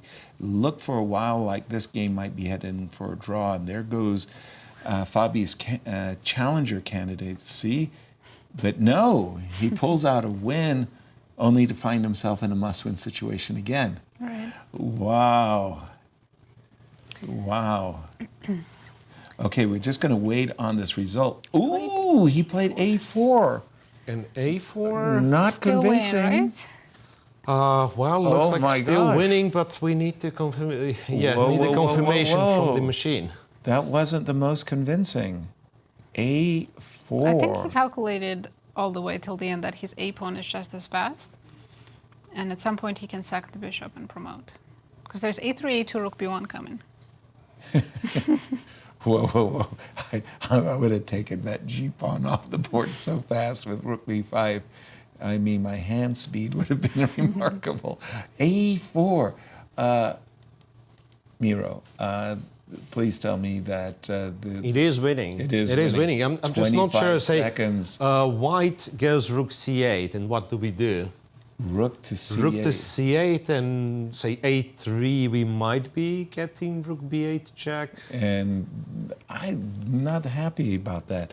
Rook to c8 can. Ooh, he's done it. Rook He's to done c8. it. Yeah, I mean he's looking for chances, right? Every trick in the book.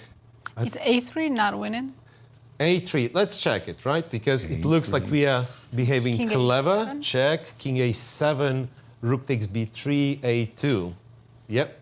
a2 when the pawn's promoting, and then who knows? King f7. That's what I was Queen. afraid Come on, about. players. Queen, king e7. Do you really want to? I don't You want know. to play this. Absolutely. unless I'm winning the so rook with tricky. checks. Like it's probably winning, but then again, Yeah. Wow, not the cleanest.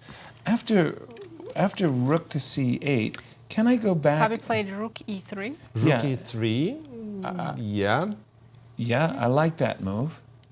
Give me the pawn. but there is what? There is king f7. Will Bishop just takes take. g5. Yeah, we'll just take. There is rook e8 as a tricky move. No, I still can take on e6 and go rook e5. Rook e8 is the most tricky move that he could come up with. Rook takes, check. He King did play rook f7, e8. Yep. King f7, rook e5 looks convincing. Isn't a3 just winning?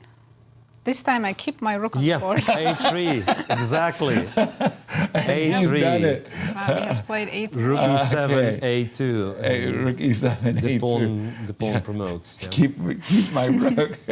That's a good one. That's Very a good one. Nice. A3 on the board, and he's broken the siege of the bishop. He has played. Prague has played rook a8. Well, it's still tricky. You take on e6, it's king Yes. f7, move the rook g6. It's still very annoying to play. It's Exactly. incredible. Like why aren't you just resigning and making? Can my life you so- resign? Yeah, like please, just- Fabi's. Well, Yeah. he can play king. He can play rook e2 and then a2, right? Or king b7. I mean, every move is probably winning. Yeah, I like king b7 the best, I think, because after, for example, rook here, rook takes, can I play rook a6? Nice. And just Yes. at last take a deep breath. here's what I had in mind. Takes G6, right? Yep.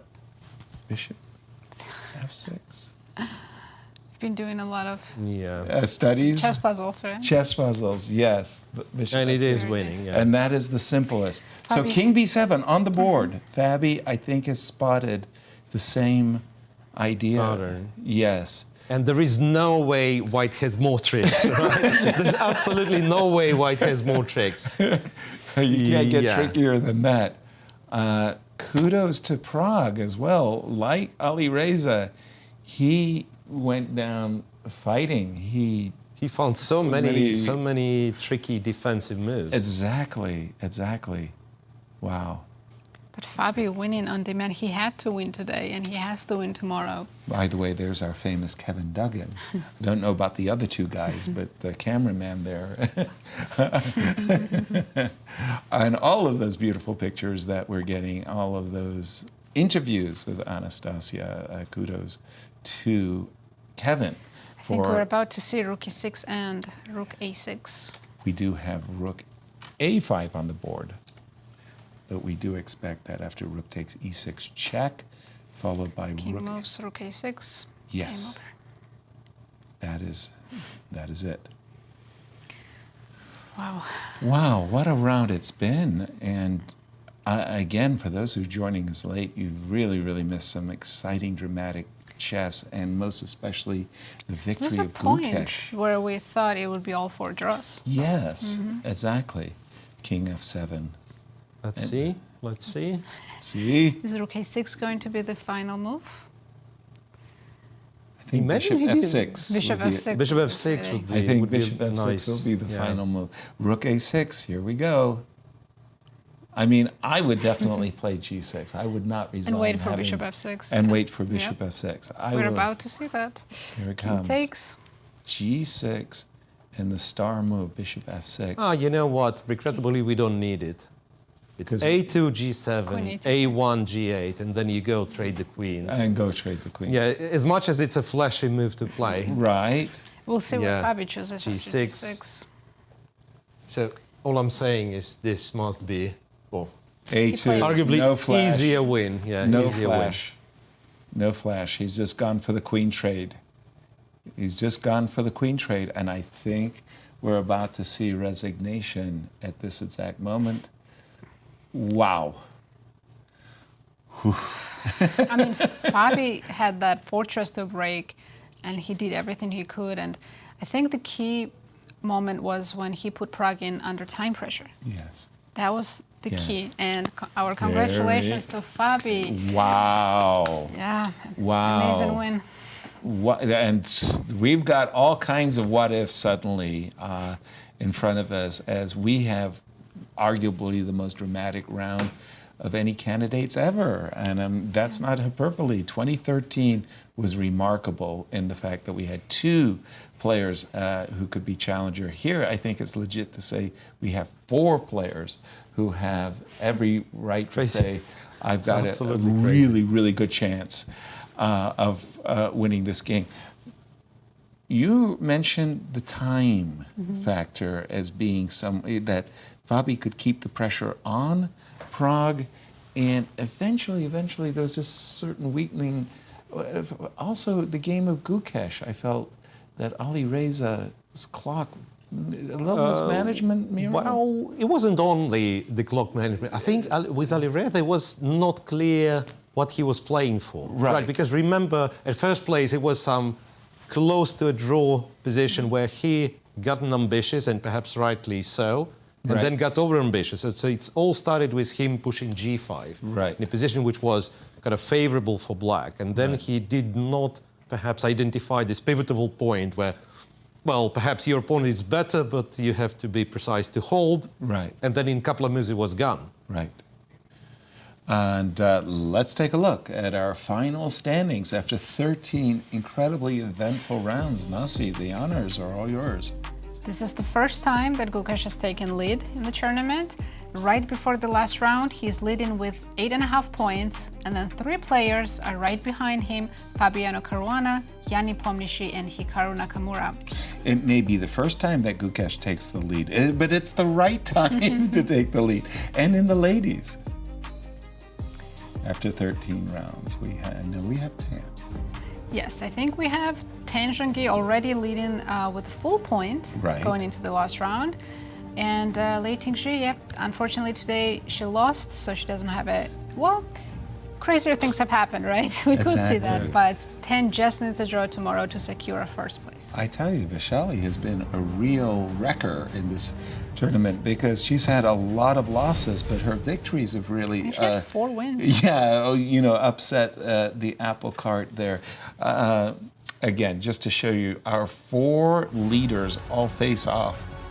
Yeah. Tomorrow, the top 4 players who are fighting for the first are playing each other. Hikaru Nakamura against Gukesh, and Fabiano Caruana against Nepomniachtchi. The amazing setup about that is nobody can just make draws and cruise into a tiebreak. Well, Gukesh would be happy to make a draw. And then Fabi and Nepo have to play for a win. And for Nepo, that's a very unlucky turn of events because playing for a win against Fabi with the black pieces is a big ask. Right, but Fabi also is playing for the win. For the win. So it's... You're stealing my line because I thought like what Gukesh's win does. I mean, we didn't realize because it looks like, both Americans playing white. If they both win, it's all-American tiebreak. Yeah, but Gukesh's win does so that Fabiano with Nepo, they cannot make a draw. They can't. I mean, they can, but it's like they are out. They're out. They're simply out. No tiebreak, nothing. Right. So this will be a huge fight. Exactly. This will be a huge fight. And for Hikaru, of course, he is under pressure with the white pieces to win. Yes, exactly. We expect like a lot of fight tomorrow, of course. Well, the interesting thing about Gukesh and Fabi going for the fight, the only person that stopped Hikaru is Vidit. Right. The only person who stopped Gukesh is Alireza. So nobody stopped. So it's really going to be the clash. It's going to be a great clash between those two. But in case we did have a playoff scenario, let's just refresh everybody's... The maximum we can have is 2 players now. 3 players. Yeah, we can only have 2 players. We mathematically cannot have 3. Exactly. Okay, because so in case 2 players do tie, here it is. They'll play 2-game rapid match. The time control will be 15 minutes with 10-second increment. Got it. If they're still tied after the 2 games, they'll play 2-game blitz match, just 3 minutes with 2-second increments. And just between ourselves, what the heck is a knockout bracket tournament? We could play this. Never know. We could play this in the studio when the candidates over. Right. we'll break the tie. Knockout bracket, yeah. In an octagon, I think, is what we will need. We'll have to rejigger the studio a little bit to, and we're really, really hopeful that Anastasia will be able to snag Fabi. The players do have contractually obligations to go to a press conference, answer the questions from the media before we get a chance to ask the question.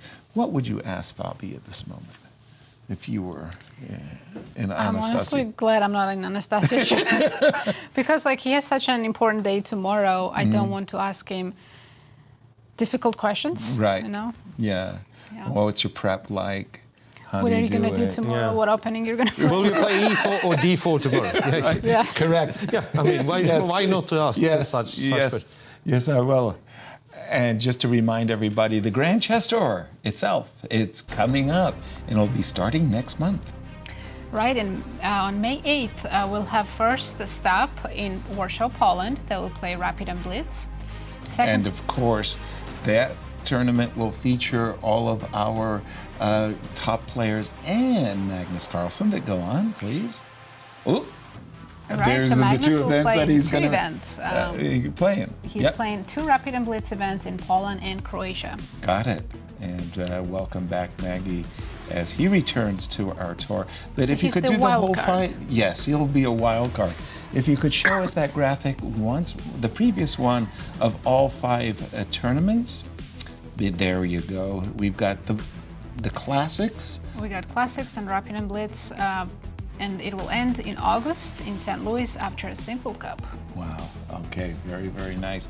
Looking forward to that as we're waiting for Fabi to share with us his thoughts on Thinking this. that was the first game, I think, Fabi's game today was the first game that was won like in 80+ moves, which was still very He tense. earned it all the might way. have been that we had a long game, but like Yeah. last moves were not really impactful, just someone doesn't want to resign. Right. This was start to finish. Like a mistake on move 85 and you're not winning. Right. So what an intense game it was. Yes, and for Fabi too, I mean, as he said, it had been like 10 days since he won a game or Right. something, right?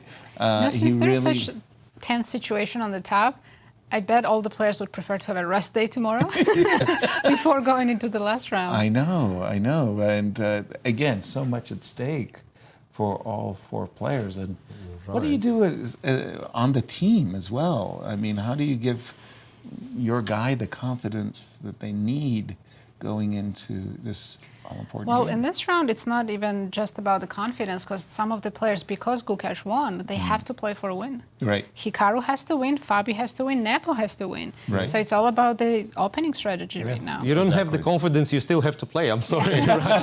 Confidence or not. Yeah. And You might having- be scared, but you have to play. And the Americans have the white pieces. Yeah, so that's beneficial if you have some opening ideas Right. under you, you know. I just had the worst idea of all. So the worst idea is fantastic game, brilliance of the year, Fabi wins. Fantastic game, brilliance of the year, Gukesh wins.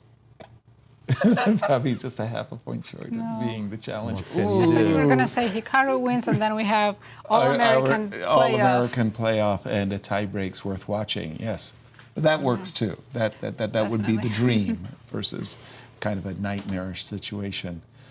Wow, and today's round, again, we're just marking some time amongst ourselves as we're waiting, hoping for the arrival of Fabi after he's just won a really difficult and tough game against Prague. And I want to say also for Prague, he's played, his first candidate, he acquitted himself, as did Vidit as well. Very well. Impressive stuff by the young Indian players, Gukesh most especially. Right, and if you think that they also have Evgeny, who is not a participant here, just imagine how powerful national team is. Right. And they are in their 20s. Yes. Like, so it's not that anytime soon national team of India is getting any worse. Gukesh is not in his 20s. Gukesh and Prague are under 20. Right. Yeah, well, Incredible. so Vidit is kind of an old guy. Right. Yeah, like barely over 25 years of age. Exactly, Yeah. as the Yeah, so veteran. that's And I veteran. remember in the Olympiad in Chennai as the Indian host had 3 teams, and all those teams of the Indians, including Team A with Fishy, including Team B with Gukesh, the junior squad, and then you had the crazy squad at Group C. Nobody wanted to play these lineups. They were very What I strong find teams. really interesting is that when I watch these top guys play a lot of tournaments together, close tournaments, it's 90% draws. Yeah. But in these candidates, so many decisive results. Yeah. Of course, in the last rounds, we understand they have to win. Right. But even from the beginning, didn't we have a day with all 4 decisive results? Yes. And I then- think we did. Yeah. Yeah, it was game round 2. We're going to break for a moment and throw it to Toronto. Over to you, Anastasia. I'm here with Fabiano Caruana, who just won the game on demand. I mean, what a crazy game, what a crazy round. Have you checked also what's happening in Gukesh game? Well, it didn't really matter to me at some point because I got an advantage early on. So after he made this move, terrible move, Queen H3, instead of, for example, Rook B1, F4, something like this, and I just get my attack, he basically just gave it to me for free, like an extra tempo. And I was better, and then I didn't think about the other games. Okay, whatever happens, I should win this. Whether Gukesh wins, whether Gukesh draws, whether Gukesh loses, I still need to try to win this game. So. And you managed to do this, yes, and it looked very, very scary from outside, but then he gave this exchange, and did you feel that he could have built this kind of fortress in that game, Yeah. or you always were sure that... I wasn't sure I should take the exchange because it's like clearly very difficult to break through because Yeah. I only have one pawn break, it's b5. Yeah. That's it. So, but I thought, okay, practically it's going to be tough for him to hold it because it's a long advantage up in exchange, and eventually I was actually surprised he put the bishop on c3 because then I thought that I get this bishop h6 and okay, I see that the advantage was not so great, but I was always pressing and finally I won. Yeah, and maybe just which move you liked the most in this game which you made? Was it any move that you kind of spent a lot of time and you were happy that you found it? The last move. The last move, yes. The end of the game. Let's show the last move, actually. This one, Queen A2. Yeah. I was already sure that I would win a few moves ago before, but this was the cute one, yes. the end of the very difficult game. So Absolutely, yes. And okay, my last question, of course, tomorrow, this kind of situation. But okay, I hope that you're happy to be at this place right now, you know, trying to chase the leader. Any thoughts, any expectations, something, tell us. Well, it's my first time since 2018 that I enter the candidates last round with a theoretical chance to win. Okay. So that's already something to be happy about. And normally speaking, it's not easy to win with black pieces, so I would have been out. Of course, it's not great for me that Gukesh won. I mean, it's not a good thing. But overall, considering that I maybe should have been eliminated already a few rounds ago, that I still have a chance and I have the white pieces and we all have to win. It's going to be a crazy finish and we'll see what happens. Will you check also the games, I mean the game especially Hikaru against Gukesh, and will you adjust your strategy according to the situation there? Actually, it doesn't matter to me whatsoever. I mean, I have to win no matter what. Ah, yes. No matter what, Doesn't actually, matter. yes. So there's no point to look at any other games unless Gukesh wins. Then nothing I can do. Yeah. That would be pretty unfortunate for everyone who isn't Gukesh. But if that's the case, then he would deserve it very, very much. So what can I say? Yeah, we'll see. Everything will be decided tomorrow. Back to you guys. Thank you, Anastasia. Again, our congratulations to both Gukesh and Fabiano. And that sets the table for a number of what-ifs. Have a look. Let's take a look. So if Hikaru wins and Fabi and Nepo draw, Hikaru is champion. Or challenger. Well, champion of this tournament. Got it. If Hikaru and Nepo win, there will be a playoff between those two players. Nice. If Fabiano and Hikaru win, they have a playoff between each other. That's the one I want. That's what all Americans want. Right. If Fabiano wins, then Hikaru and Gukesh draw, then it's a playoff between Fabi and Gukesh. Yeah. Right. Yes. Well done. You didn't follow the graphic. Yes, in case of a draw there by Gukesh. So really, to get into that tiebreak, Hikaru has to win. Yes. Everybody has to win. Well, and there is one more if. What So is that? if Fabi and Nepo make a draw, that means no playoff. Because in the other pair, someone will will be finish a half a champ. point, half a right. point in front of another. Final words. For today only, because Yes. tomorrow still is the big round. Right. And, well, I'll generalize a bit. So I was thinking we were doing an easy show, to be honest. Like, you know, not the full round, a couple of hours and so on. And so. Right. Today I feel exhausted, Yasser. Right. And it's not that the show was hard, but, I mean, The you know, play. the tension of these games, and I can only imagine how hard it is on the players. And Right. yeah, just wish everyone to recover and play good chess tomorrow. Of course, yeah, like everyone has his own favorites, but yeah, it's a very, very hard tournament. So just for the guys to to have a shot at what they want to do. It really, truly is. And Anastasia, your view from Toronto. Thank you, guys. The day started today with fans screaming Gukesh, Gukesh loudly in the street. And actually, at the end of the day, we see that Gukesh is the sole leader of the tournament. He is half a point above everyone. But still, it's not over. Two American players, Fabiano, Caruana, Hikaru, Nakamura, as well as Nepomniachtchi, are still fighting in the tournament. I'm looking forward to the final round. What about you guys? Absolutely. Yes, we are. And I do want to echo the words of Gukesh. It's great when the fans turn out and they start chanting your name. It's the best feeling in the world. Thank you so much for joining us, and thank you both. It was my pleasure to call the action with you. Join us tomorrow as we will have a dramatic day. No matter what else happens, it will be full of drama. See you tomorrow. See you.